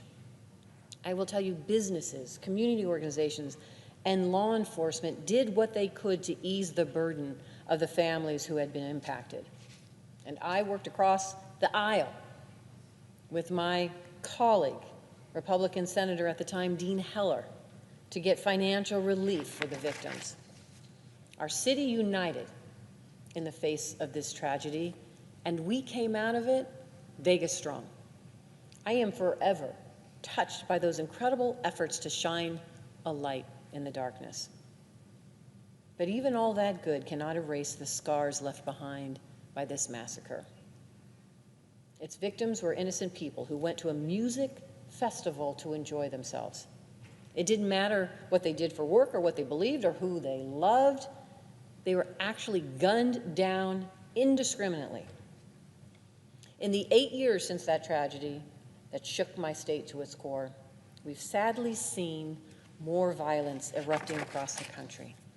We've seen it in places of worship, in schools, and in grocery stores. As Americans, as members of Congress, we have to continue speaking out against it. Violence is never the answer. We cannot survive in a country where this is the norm. We have to do better in our rhetoric and our actions. For me, that means coming together to work on common sense solutions like finally banning bump stocks, passing comprehensive background checks to make sure that criminals can't exploit loopholes to buy deadly weapons, and delivering more support for, yes, mental health in this country. And it also means always remembering the victims of the Route 91 Harvest Festival massacre, grieving the lives they never got to live, and the families they never got to come home to or create, serves as a stark reminder of the horrors violence like this can cause. We owe it to them and to their loved ones to keep working together to end it. In the aftermath of this tragedy, Las Vegas has rebuilt. We have risen from the ashes stronger than ever. We will never forget the trauma inflicted on us that day. That pain must fuel us to work together toward a better future for our children, for our families, and for our country. Thank you, Mr. President. I yield the floor.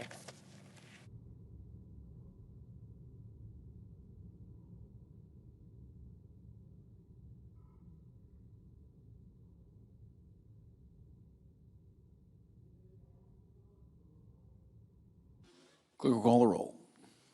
Ms. Also Brooks.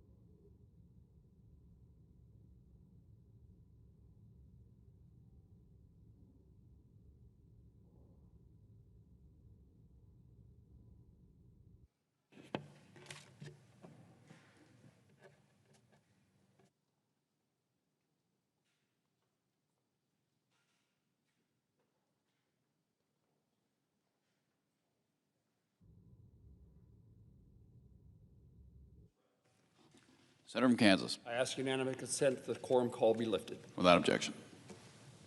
Mr. President, it's been a sad day, a set of sad days in my hometown in Kansas. And I rise today to mourn the loss and honor the sacrifice of Hayes Police Officer Sergeant Scott Hyman, who was shot and killed in the line of duty while responding to a domestic violence call. He passed away in the early morning hours of Sunday, September the 28th. My hometown of Hayes, population about 21,000, is a tight-knit community where people look out for their neighbors, they care for those in need, and they protect the vulnerable.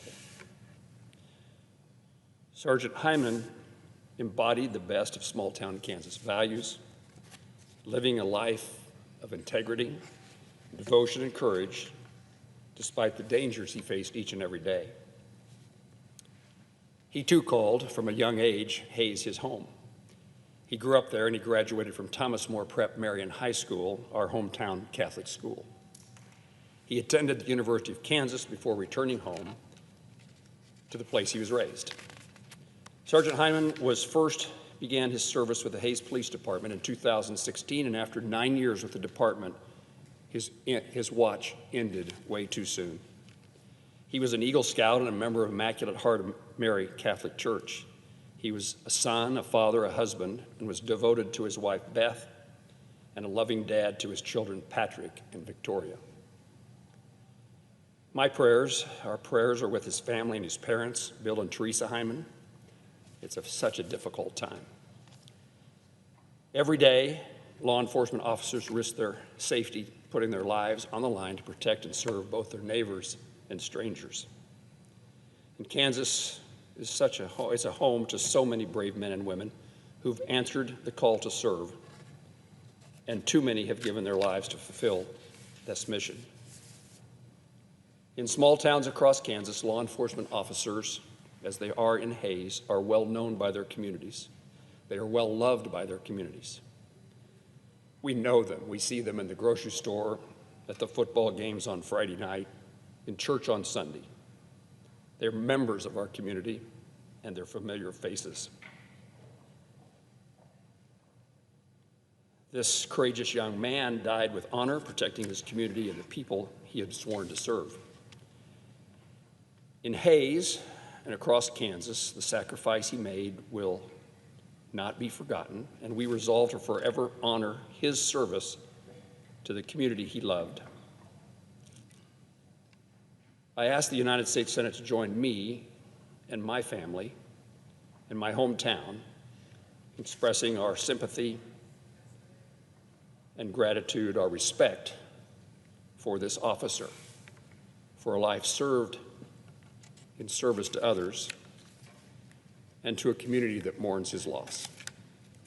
Mr. President, I yield the floor.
Senator for Hawaii.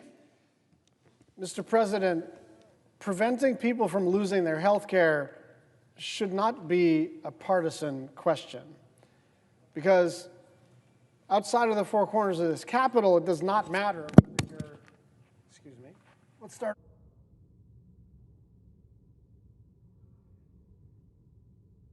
President, preventing people from losing their health care should not be a partisan issue,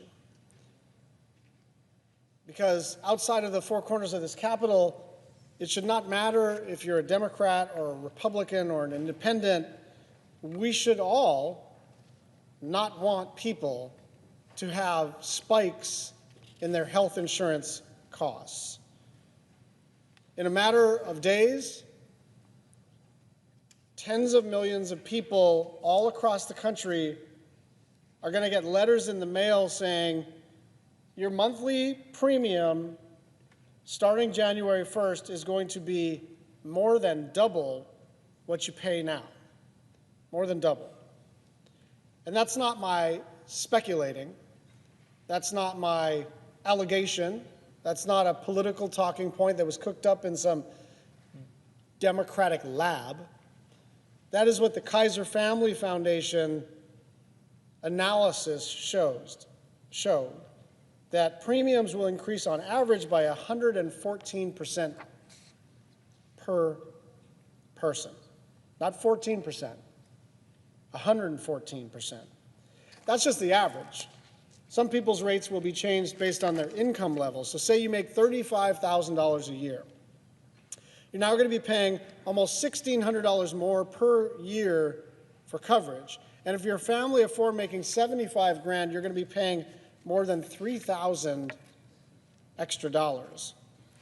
I just encourage everybody who's watching, all of my colleagues, all of the staff, all of the members of the media, to talk to anyone in your hometown. Most people just don't have that kind of money lying around. If you're a family living paycheck to paycheck, if you're a young couple saving up to buy a home, if you're a small business owner already cutting back on costs because everything is more expensive now, what are you supposed to do? This is not a crisis that Democrats have cooked up to score political points. The reason for the urgency is that October 1 is the day that people are going to get letters from their insurance carriers telling them that this is happening. Open enrollment begins in exactly a month. People are scared about how they're going to pay for their health care, or if they are going to have it at all. There are a lot of people who just can't absorb this extra cost. It's not like you can buy a little less of something. When you're at the grocery store, and for instance, vegetables are now 39% more expensive, well, you still got some money in your pocket. You're going to buy fewer vegetables and more of the cheap stuff, which is why, by the way, hamburger helper purchases have spiked. So people are making these adjustments to the fact that everything has gotten more expensive. But with health insurance, you can't turn the dials like that. You can't buy a little less health insurance. You either can absorb the cost or you cannot. And if you cannot, you will go without health insurance. And here's the thing that people need to understand. This directly impacts about 24 million people, okay? Now that's enough for us to pay enough attention and try to come up with a bipartisan solution. But the truth is that we already know what happens when people lose their health insurance, right? They end up getting sicker and sicker, and at some point they present themselves to emergency rooms, right? And everybody understands, kind of intuitively, but there's plenty of data to back this up, that when you present yourself at an emergency room when you are already super sick, that you require a bunch of very expensive interventions. And that cost is distributed among the rest of us who still have insurance.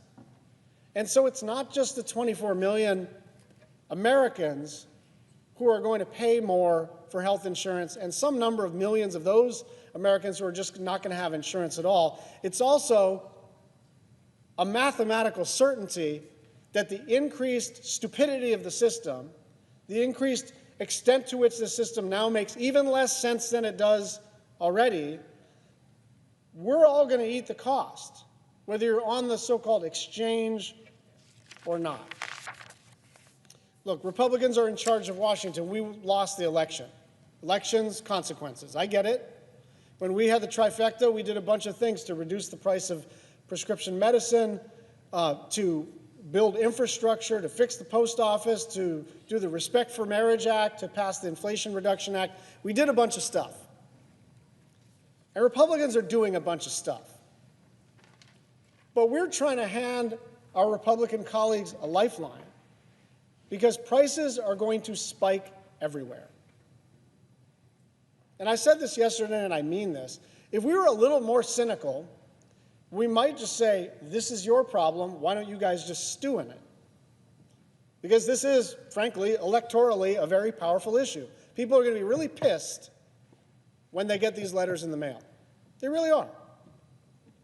And so the super cynical, election-oriented thing for us to do would be simply to say, good luck with all that. But maybe it's a strength of the Democratic caucus, and maybe it's a weakness of the Democratic caucus, but we just care too much about people to let that happen.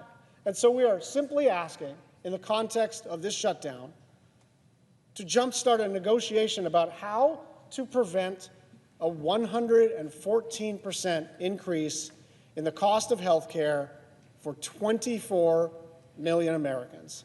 And look, the cost of electricity is not just up, it's double the inflation rate. The cost of groceries is spiking. The cost of raw materials to build a house, spiking. The cost of basically anything you want to buy at a Walmart or a Costco or a Target or a Safeway or a Food Lion or wherever you go is spiking. And all of that is a consequence of both inflation and tariffs. But this thing is a public policy. This is intentional to spike these rates. And we're saying, are you guys sure you want to do this? And we're about to find out whether they are sure that they want to impose a doubling of insurance costs to 24 million Americans. I yield the floor.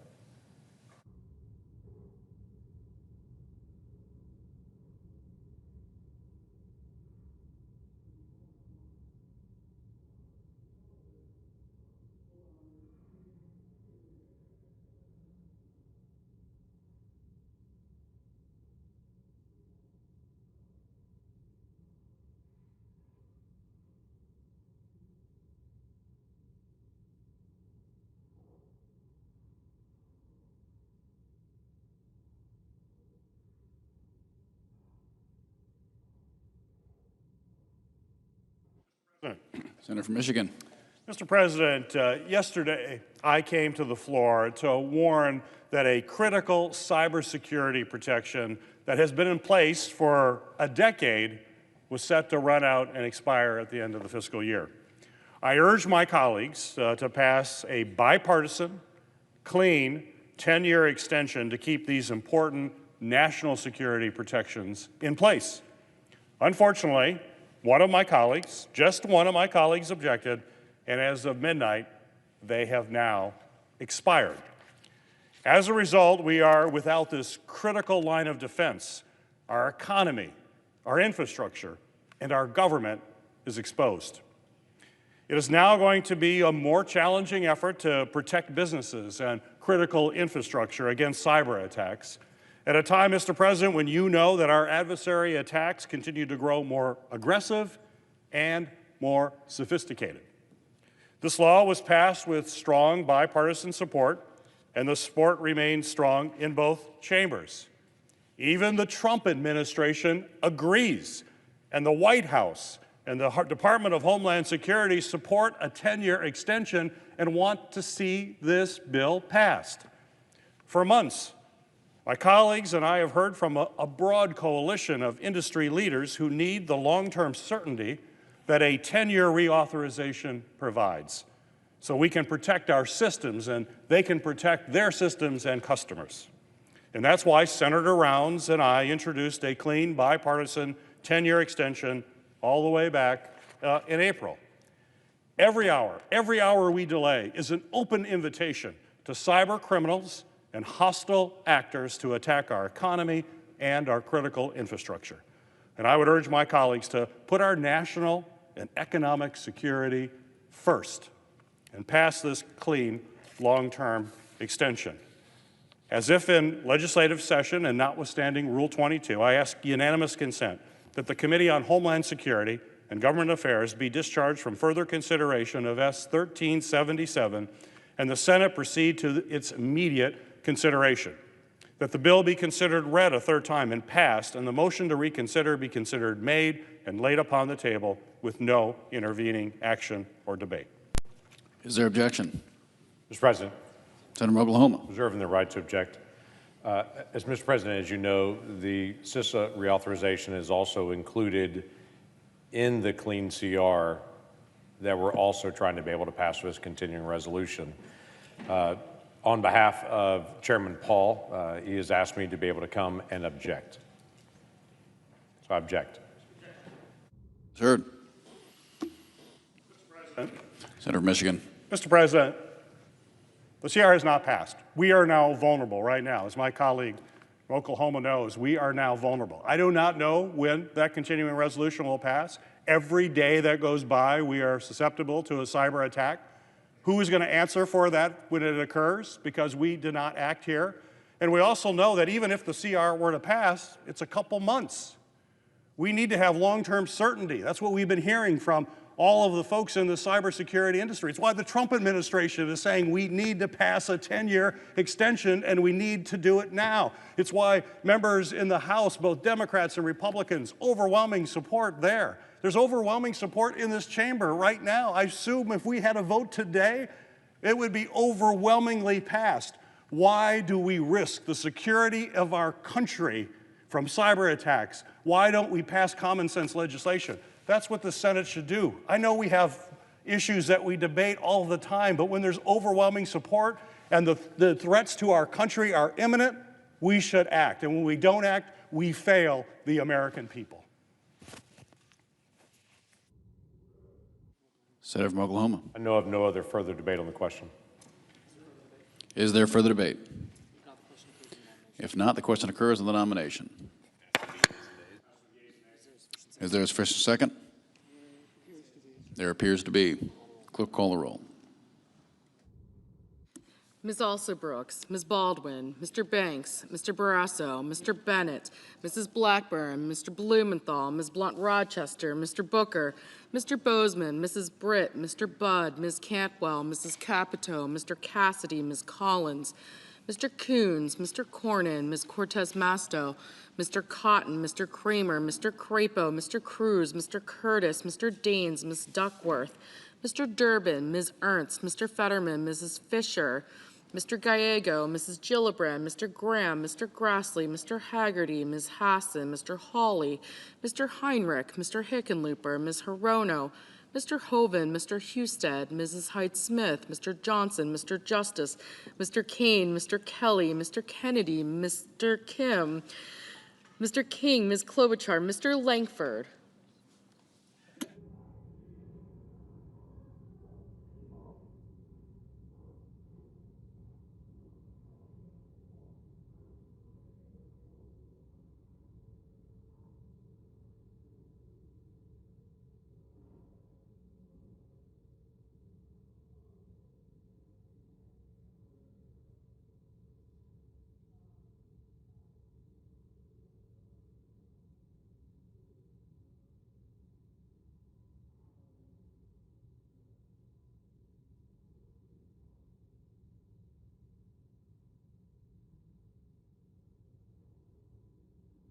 Mr. Lee.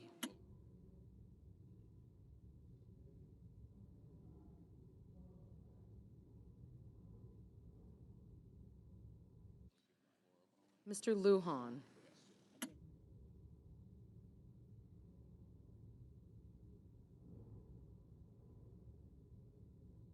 Ms. Lummis.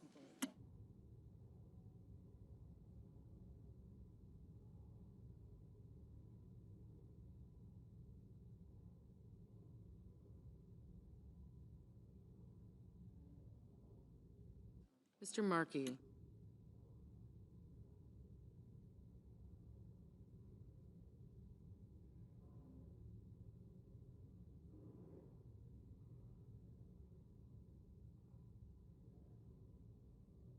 Mr. Marshall.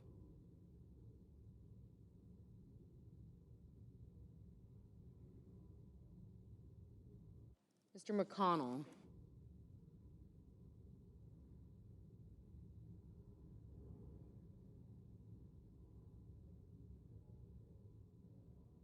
Mr. McCormick.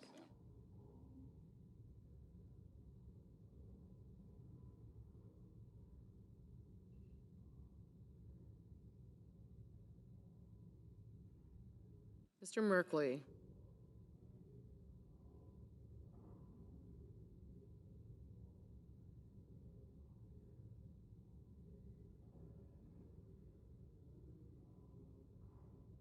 Mrs. Moody.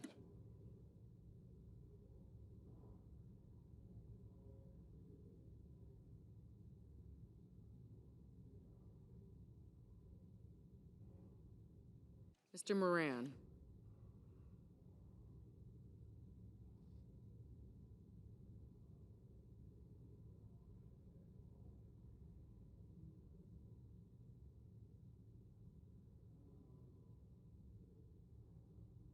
Mr. Marino.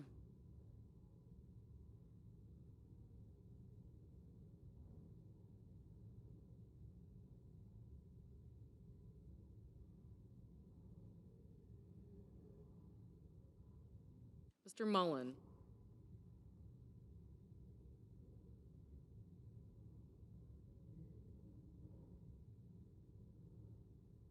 Ms. Murkowski.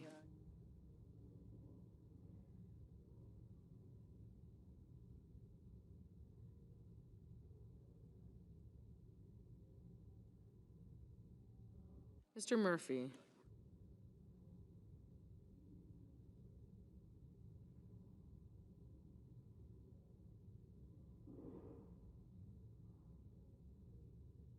Mrs. Murray.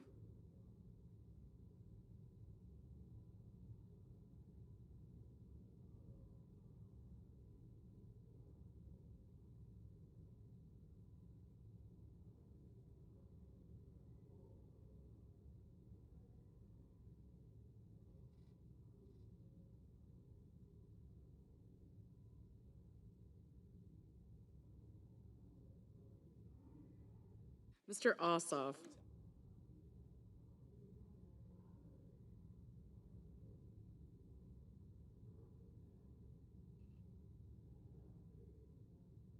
Mr. Padilla.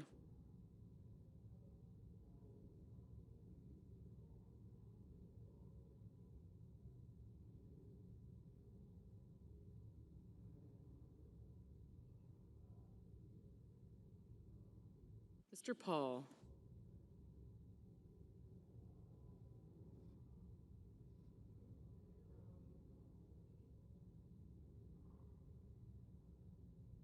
Mr. Peters.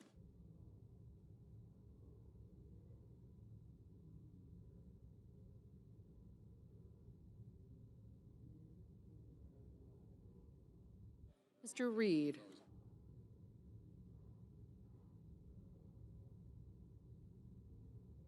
Mr. Ricketts. Mr. Risch. Ms. Rosen. Mr. Rounds.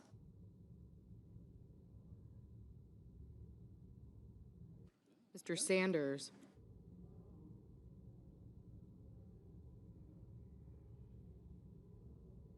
Mr. Schatz.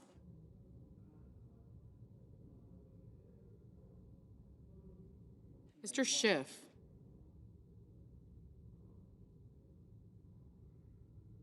Mr. Schmidt.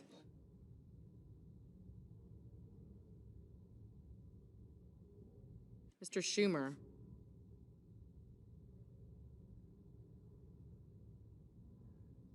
Mr. Scott of Florida.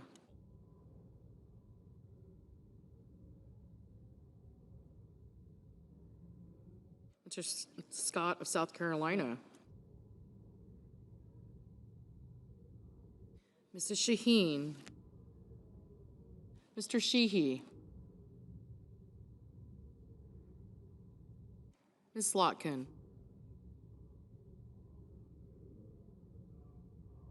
Ms. Smith. Mr. Sullivan.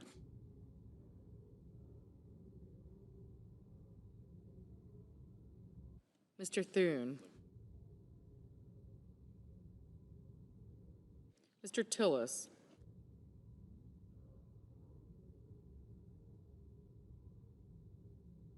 Mr. Tuberville.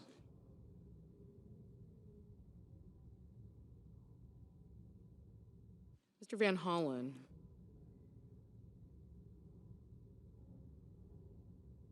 Mr. Warner. Mr. Warnock. Ms. Warren. Mr. Welch. Mr. Whitehouse. Mr. Wicker. Mr. Wyden. Mr. Young.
Senators voting in the affirmative: Blackburn, Bozeman, Capito, Cassidy, Collins, Cornyn, Crapo, Curtis, Daines, Graham, Hoven, Husted, Hyde-Smith, Langford, Lummis, Moody, Marino, Paul, Ricketts, Risch, Sheehy, Tillis, Tuberville, and Wicker.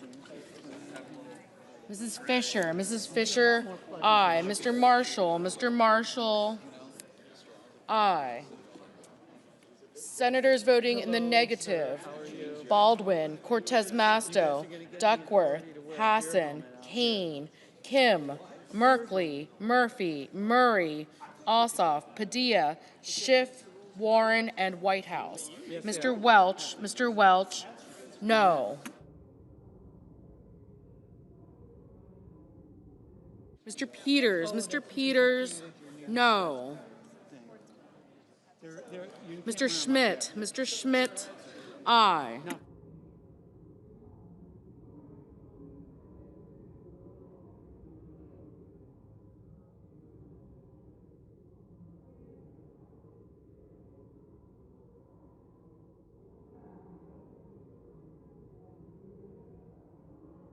Mr. Lujan, no.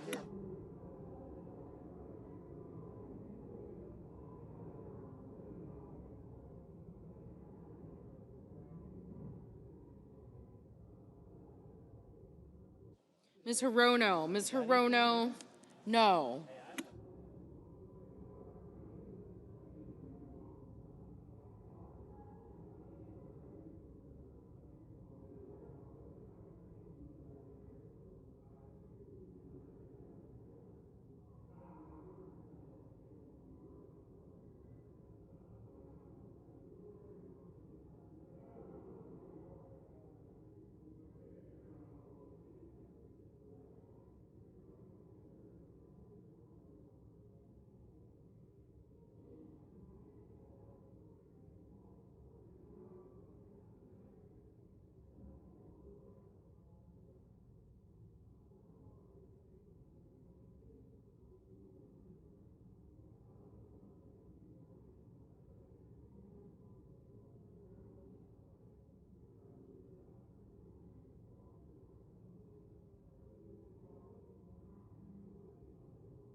Mr. Grassley, aye.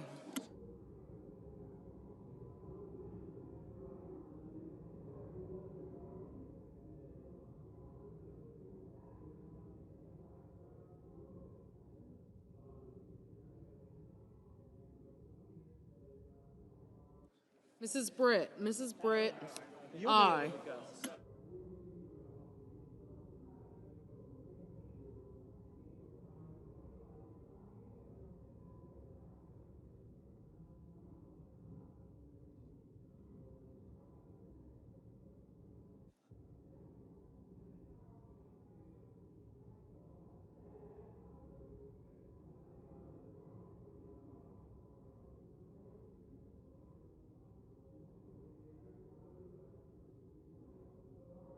Mrs. Shaheen, no.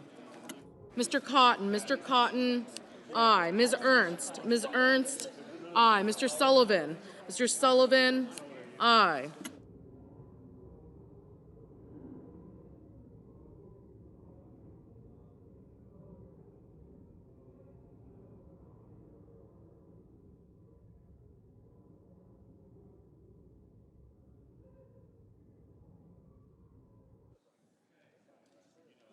Mr. Young, aye.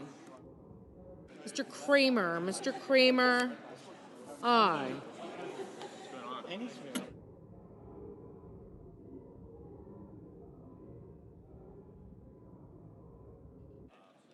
Mr. Kennedy, aye.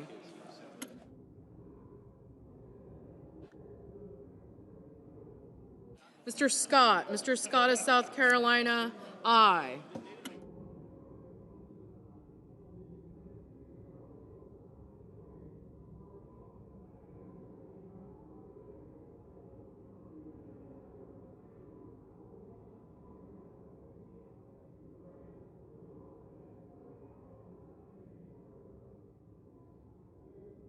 Mr. Heinrich, no.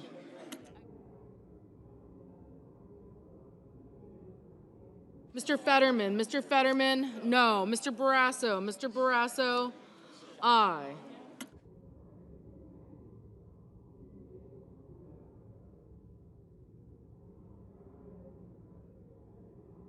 Mr. Gallego, no.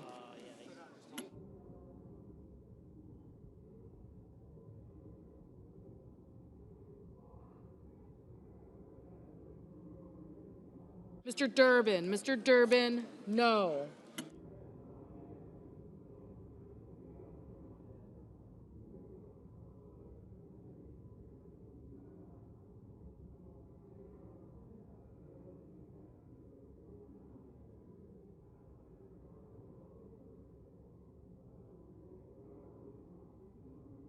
Mr. Lee, aye.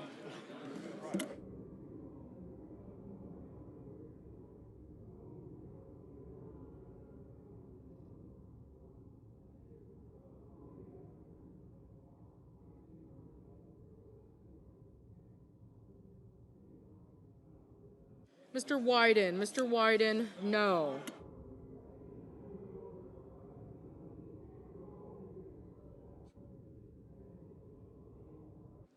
Mr. Budd, aye.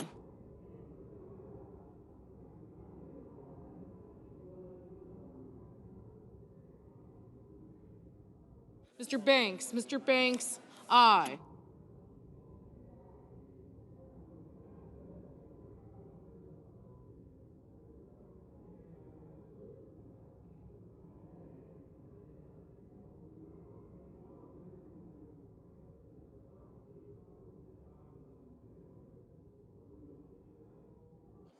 Ms. Cantwell, no.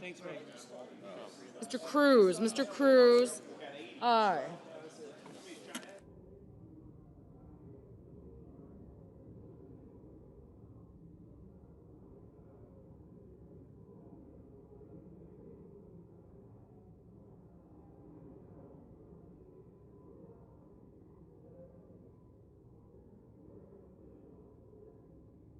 Mr. Van Hollen, no.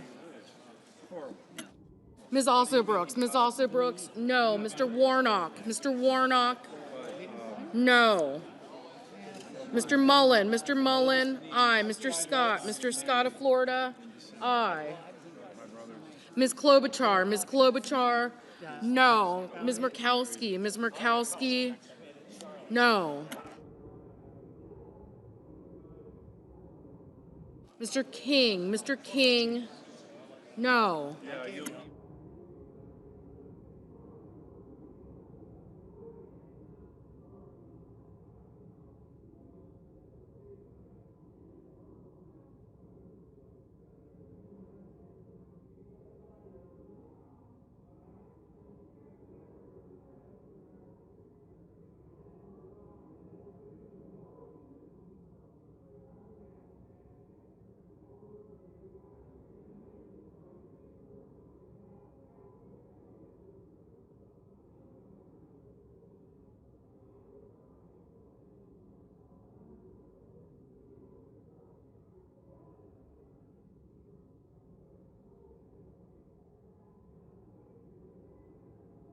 Mr. McCormick, aye.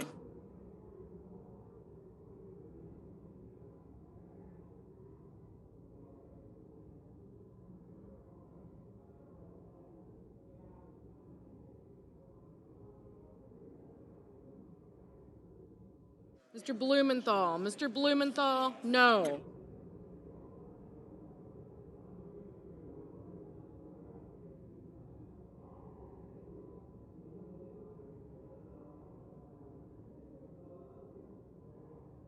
Mr. Rounds, aye.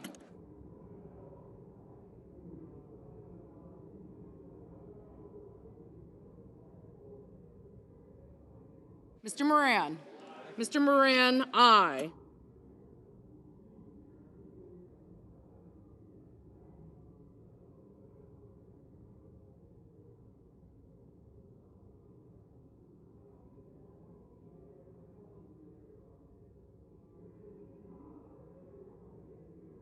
Mr. Johnson. Mr. Johnson, aye.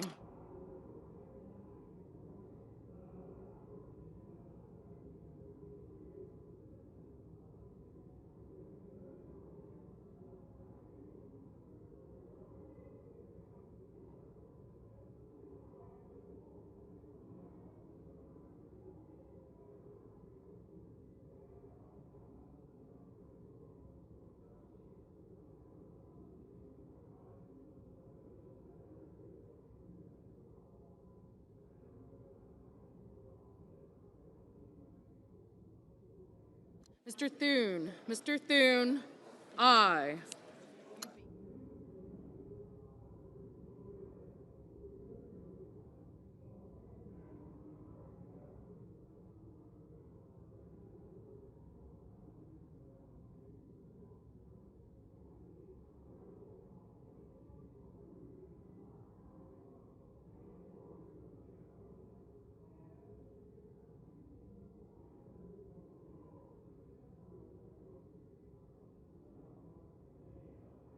Ms. Smith. Ms. Smith, no. Mr. Reed. Mr. Reed, no.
Mr. Hickenlooper. Mr. Hickenlooper, no.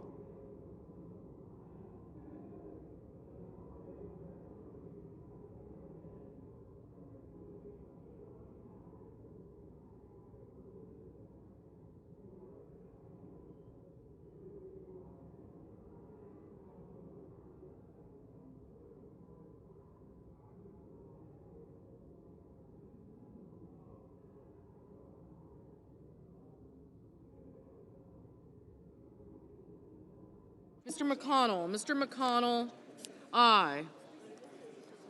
Ms. Blunt Rochester. Ms. Blunt Rochester, no. Mr. Markey. Mr. Markey, no.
Ms. Slotkin, no.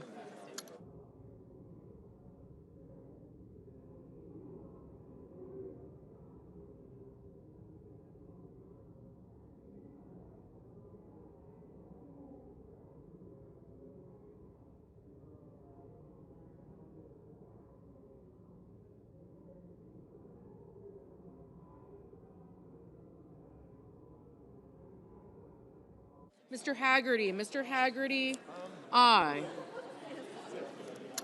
Mr. Hawley, aye. Mr. Bennett, no.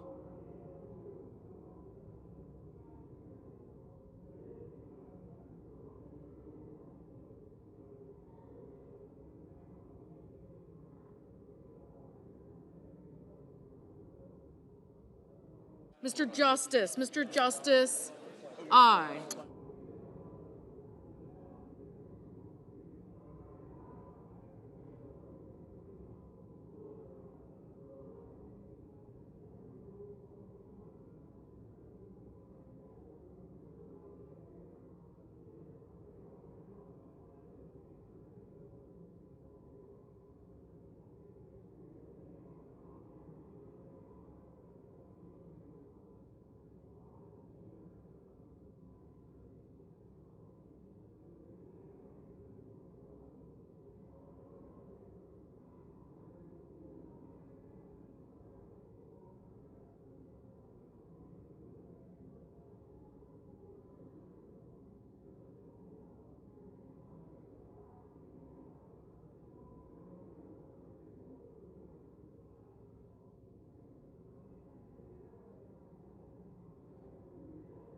Mr. Warner, no. Own this shutdown. And instead, they want to use people as political pawns. Russ Vought wants to lay people off. He wants to fire people. He wants to use this shutdown to carry out the agenda that he has wanted all along. It's shameful and it's wrong. Republicans will do everything in our power to fix this Republican mess, to provide health care to people, and to ensure that the American people aren't left out in the cold, because it's the right thing to do. Leader Jeffries. Thank you, Pete. Questions? Thank you very much, Mr. Leader. Two quick questions for you. One, I want to get your reaction to Russ Vought announcing this $18 billion hold on infrastructure projects in New York City. Do you think you're personally being targeted? The Trump administration is targeting the jobs, thousands of jobs, of hard-working Americans, working-class Americans, and blue-collar Americans who are going to lose the ability to work at the 2nd Avenue subway site or at the other project that has been canceled related to the Cross Harbor Tunnel. That's consistent with what the Trump administration has consistently done throughout their time in office. Lose jobs, cause economic pain and hardship for the American people. It's shameful, but it's very consistent with the Trump administration's track record of failing on the economy and targeting working class Americans.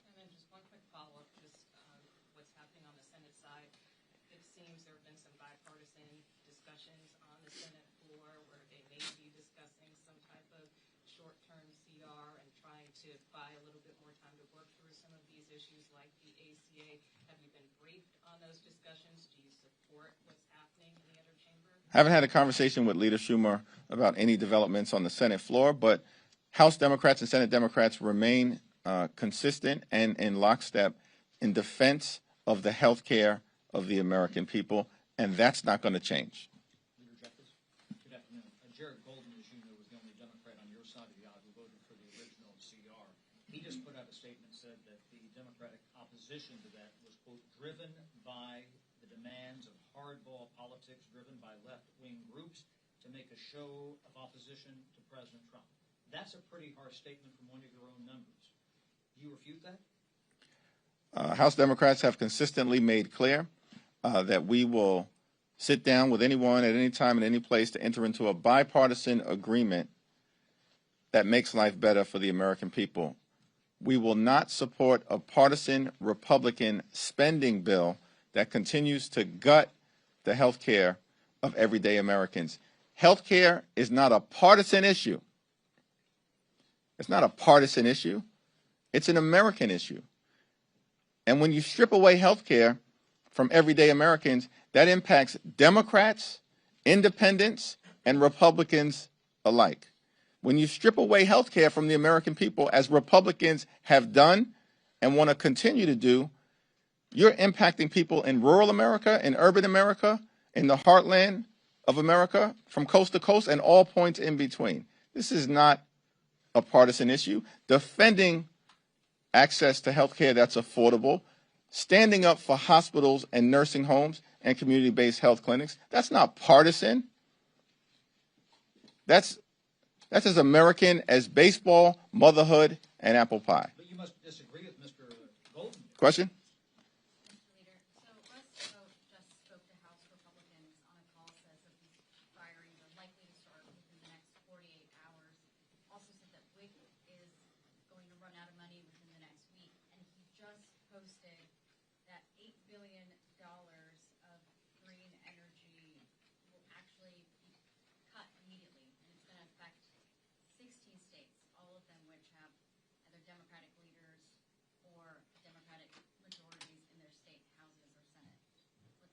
These are all things that the Trump administration has been doing since January 20th.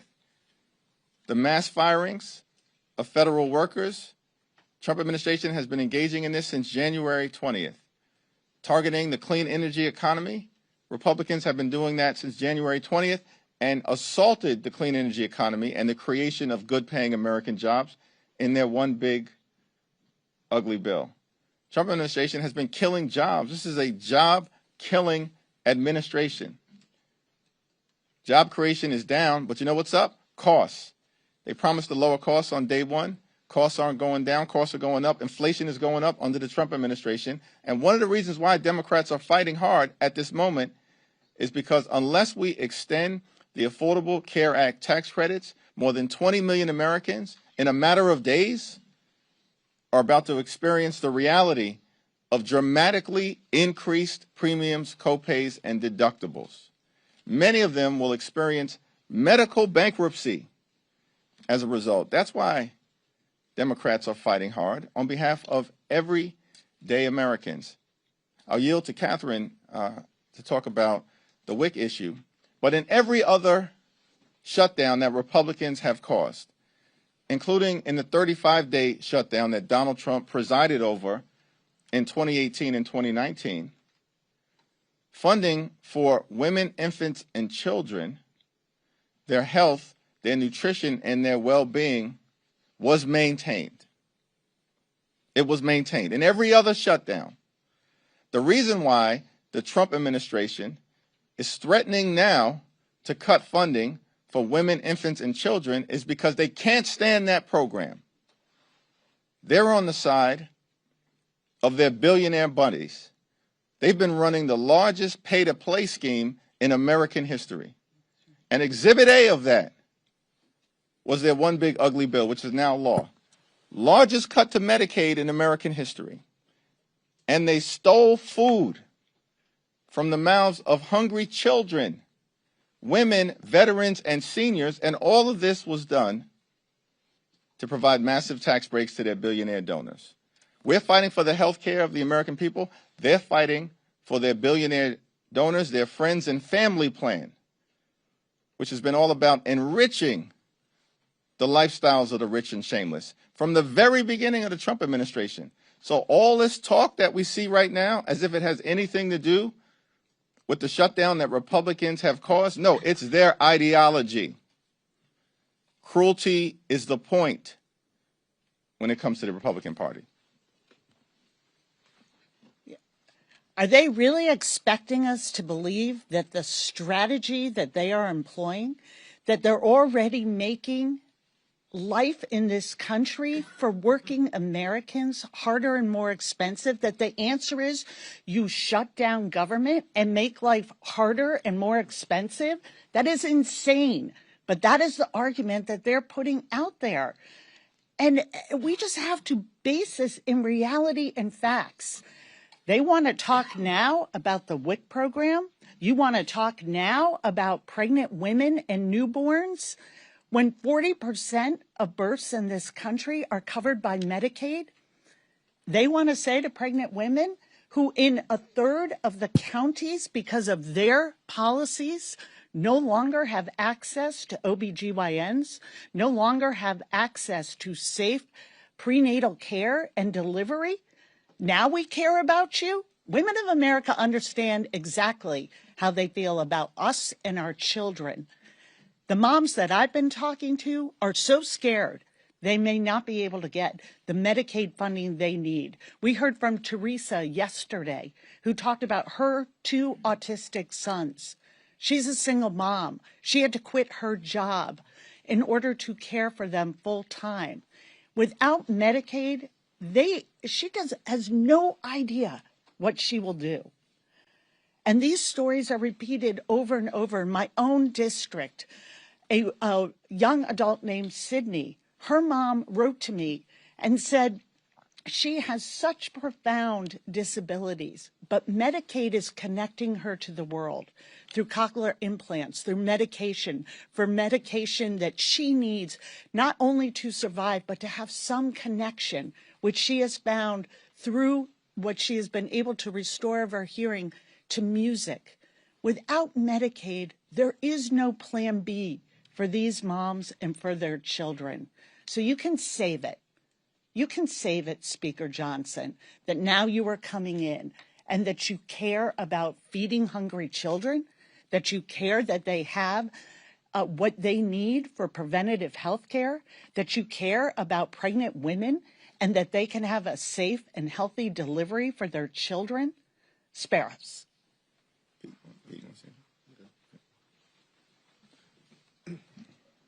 Yeah.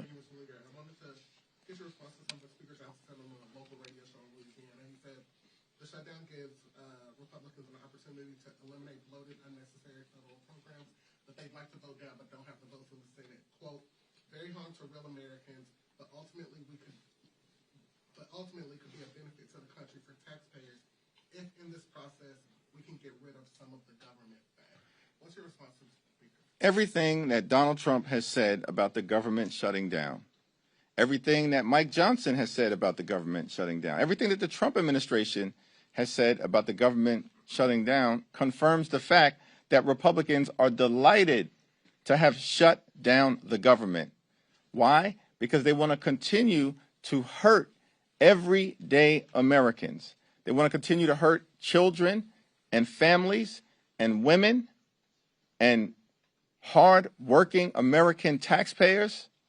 And certainly they want to continue to hurt civil servants who in many cases have served this country well, including in uniform, for decades. And the Trump administration and Mike Johnson and Donald Trump could care less because cruelty is the point for them, and it's all about rewarding their billionaire donors in every way possible. Democrats are holding firm because we're standing up for the health care of everyday Americans. We're going to do that today. We're going to do that tomorrow. We're going to do that this week. We're going to do that next week. We're going to do that until this issue is resolved and we address the Republican health care crisis because it's crushing the American people. There were 3 Senate Democrats who voted last night and today for the Republican continuing resolution. Are you confident in Leader Schumer's ability to hold back his caucus from voting for this? Yes. Thanks. You got it. With no Senate looking to vote at the moment, how long do you reckon this shutdown will go? We're here in Washington, D.C. The House Democratic leader, the whip, the chair of the caucus. We've been here all week. Republicans are missing in action, nowhere to be found. on vacation, scattered across the country and the world, spewing lies and articulating the Democratic position, but they don't even have the guts to be on Capitol Hill and debate us face to face. They don't even have the guts to do that because they know there's no merit to the Republican position.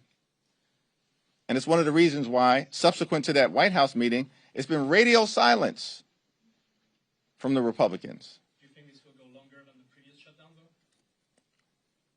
I think all of us, we're here, certainly Catherine and I, were here for the shutdown that took place in 2013. It was a 14-day government shutdown until Republicans finally came to their senses that they did not have public support for the cruelty they were inflicting on the American people and then engaged in an unconditional surrender. Donald Trump presided over a 35-day government shutdown. All of us were here at the time, just entering into Democratic leadership. And then finally, Republicans realized the insanity of their position. And after 35 days, the government was reopened and they engaged in an unconditional surrender. At this particular time, what we're fighting for is to protect the health care of the American people, which has been under relentless assault. These aren't facts and figures. This is about real Americans who've already been hurt by the relentless Republican assault on their health care. And now they're asking Democrats to participate in doing more damage to the quality of life of everyday Americans. And we're not interested. Just like not a single Democrat voted for the one big ugly bill that enacted the largest cut to Medicaid in American history, Democrats will not participate in the Republican effort to continue to gut the health care of the American people. Vice President Vance says he wants to have a conversation.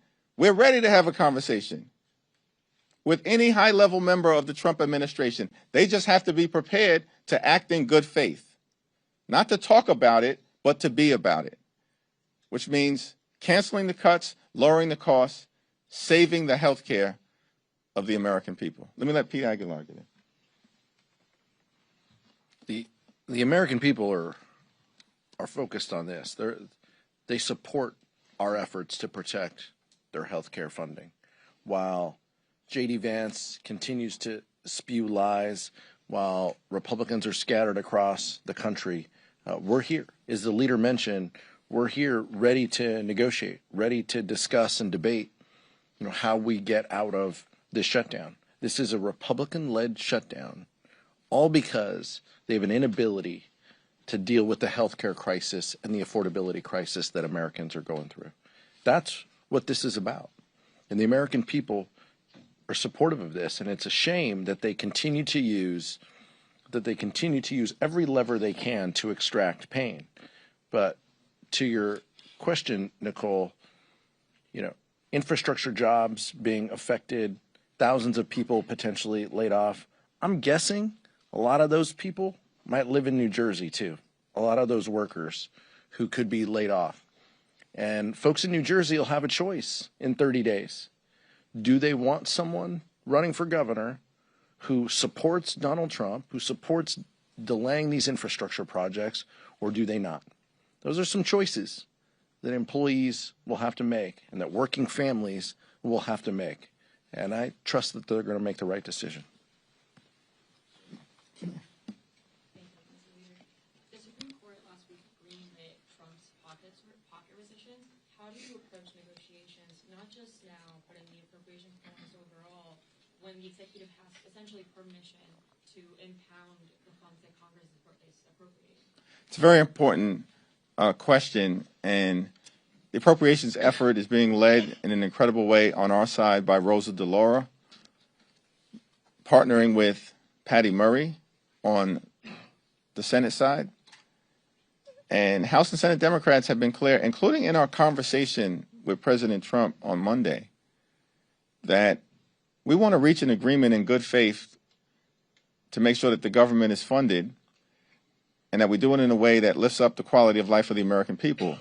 But we also have to make sure that if we reach an agreement that has bipartisan support in the House and in the Senate, is signed into law by President Trump, that the administration can't then come behind that agreement and in a partisan way undo funding for programs and for support that matters to the American people.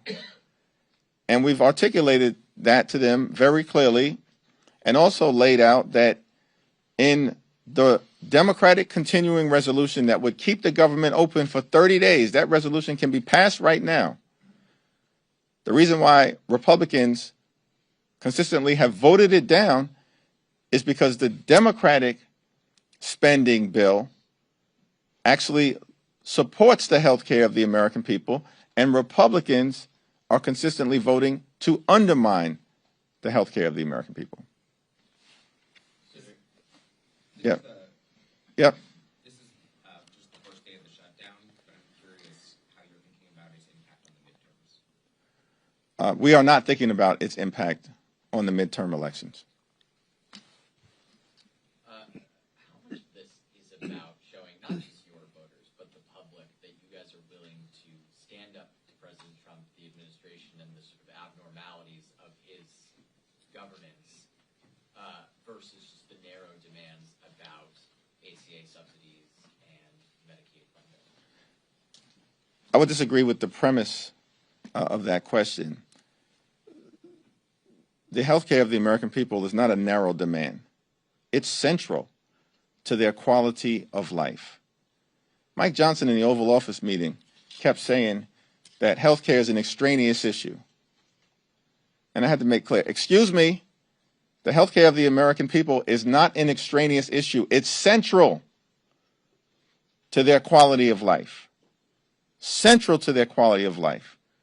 Children, older Americans, people with disabilities or chronic illnesses can die.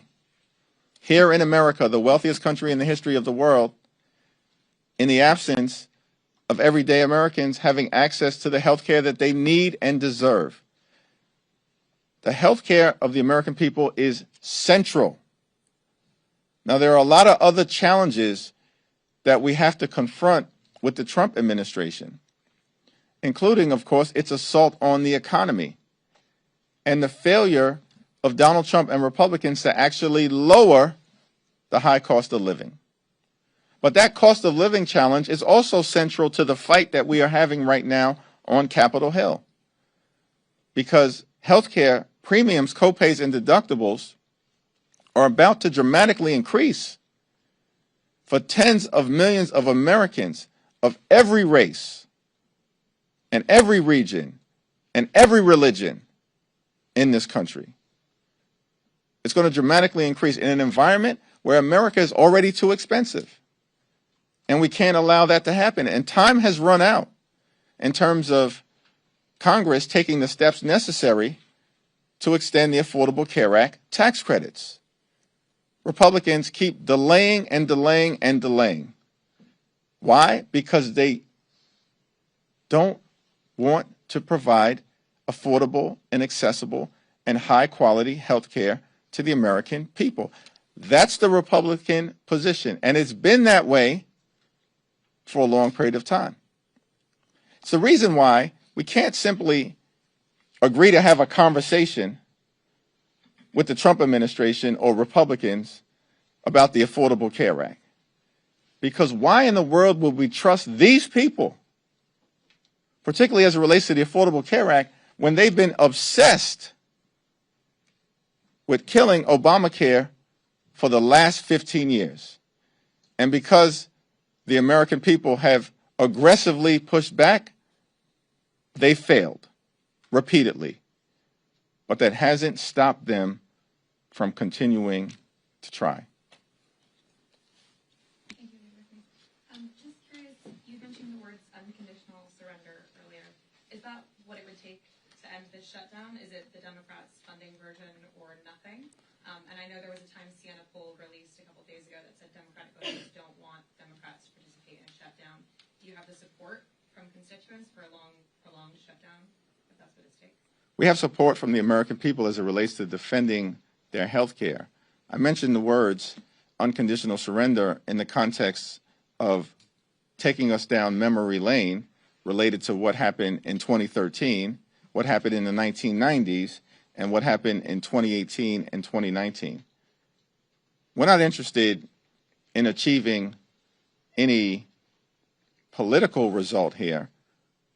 What we're interested in achieving is a substantive result to defend the health care of the American people. Catherine, please, you want to jump in? Yeah, I sort of want to go back to this question of how central healthcare is to people's lives. And those who say, like, this is somehow not at the core of the issue, or we should take a pinky swear, we'll get to healthcare someday soon, just not right now. Let's extend this budget for this point.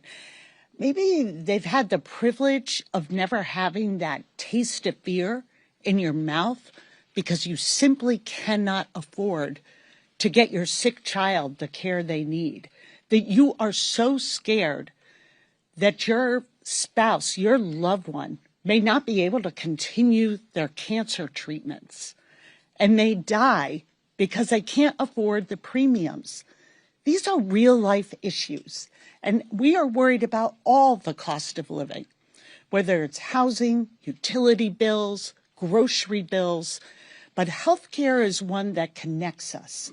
Healthcare should never be made into a luxury item.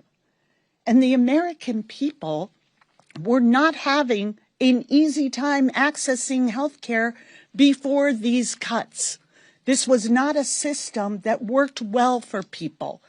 But the answer that the Republicans have come up with is that we're going to do more damage, that we're going to take this away from millions of people and drive up the expense for everyone. And if you don't agree to that, if you won't sign on to that, then we're going to cut jobs. We're going to fire workers in mass ways. We'll continue a painful shutdown of the federal government. This is an insane proposition for them to be making. And when they say we're not coming to the table, we're not even going to negotiate, we're not even going to show up, they're saying to the American people, you don't deserve our time. You are not part of our equation. And we are not here to work for you. We are here to enrich very, very wealthy people and those political alliances who benefit from this administration's policies. That's the game. And the American people are onto it. So we are going to be here to be their voice, to put their stories forward, because this is so critical to who we are. And what they are saying in response is the only defense they have is a fundamental lie about who we're fighting for. And this fight, we don't know how long they're going to prolong this shutdown. We don't know if they're going to continue their abuses of ignoring bipartisan spending agreements we've come to in the past. That's up to them. But we know this. We were sent here to fight for everyday people who are not making it in this country. And that's whose side we'll remain on. With respect to this question, I would just say, count me in on that poll, right? I'm a Democratic voter, and I oppose a shutdown. House Democratic Caucus opposes a shutdown. Republicans have led to this shutdown. Democrats, fundamentally, we want to make government work. We know government can be an instrument of good. We know government can be a backstop that helps people. We know government in this moment, in this case, offers health care to people.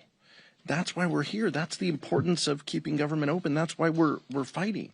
That's why we're pushing. We're pushing for communities like all of ours who have thousands of kids who get nutrition programs, who are fed have food on the table because of government, because of the work that we've done, and that is under attack. Thousands of kids who won't have health care if these Republican policies go into place. That's why Democratic voters and the Democratic caucus and Democrats around the country don't want shutdowns, because we believe that government can be an instrument of good. It is a long-held belief that it can. We want to ensure opportunity for our kids, and we just know, as Whip Clark said, America is too damn expensive. It's too unaffordable right now, and people need a little bit of help. And that's what happens. That's why 58% of Latino kids either get their health care or get nutrition programs from these programs. 65% of black kids. That's who we're fighting for. That's what makes this so important in this moment. We are fighting for our communities, and we're fighting for their kids because we want them to have a shot at a future. No, I'm sorry, right? Second row. Thank you, Mr. Leader. In regards to the Times poll, you said that you have support from the American people to defend their health care. However, this morning, some Americans woke up today to have no care from certain health care services because of Congress's failure to meet the September 30th deadline. How are Democrats fighting for health care if Americans are going without care right now in this shutdown that could potentially be prolonged? The overwhelming majority of the American people understand which party fights for the health care of everyday Americans, and that's the Democratic Party. And in poll after poll after poll, including in Fox News polls, that's a reality of the American electorate's understanding of who in this town fights for them as it relates to accessible and affordable health care. That would be us. And who has a track record of devastating the health care of the American people? That would be Republicans, including most recently with their one big ugly bill, which included the largest cut to Medicaid in American history, devastating people in Louisiana and in the other 50 states, as well as territories.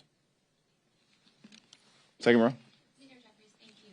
I spoke to some Senate Republicans who had a discussion with Democrats. They seem open to a potentially shorter continuing resolution. What's your response to that? And separately, I asked Speaker Johnson last night about the Affordable Care Act subsidies. He said he's open to reforms. Are you open to reforms? We're open to extending the Affordable Care Act tax credit because that is what needs to be done as it relates to more than 20 million Americans who are at risk of losing access to care and having premiums go up, in some cases, by thousands of dollars per year. With respect to ending this Republican Trump government shutdown, which is going to have painful consequences for the American people, including depriving older Americans from health care, including jeopardizing aviation safety, concerns with food safety, and a whole manner of other services that the Trump administration has already been adversely hurting throughout this year outside of the context of a shutdown. And now they want to pretend as if a government shutdown is the reason why they're suggesting that they're going to do some more extreme things. No, the Trump administration does extreme things because they are extreme. That's the reason why Donald Trump is deeply unpopular and why the one big ugly bill has been a complete and total failure. So there's been several members of Congress that have asked their pay to be withheld if this shutdown extends. Do you advise Democratic members to do that, or is it up to them? Yeah, that's a question that every individual member is going to have to make on their own, as has always been the case in the past. Will you withhold yours? First of all, that question is not even a ripe one because we're anticipating that this shutdown issue will be resolved well in advance of our next paycheck, which, as you all know, members of Congress are paid on a monthly basis.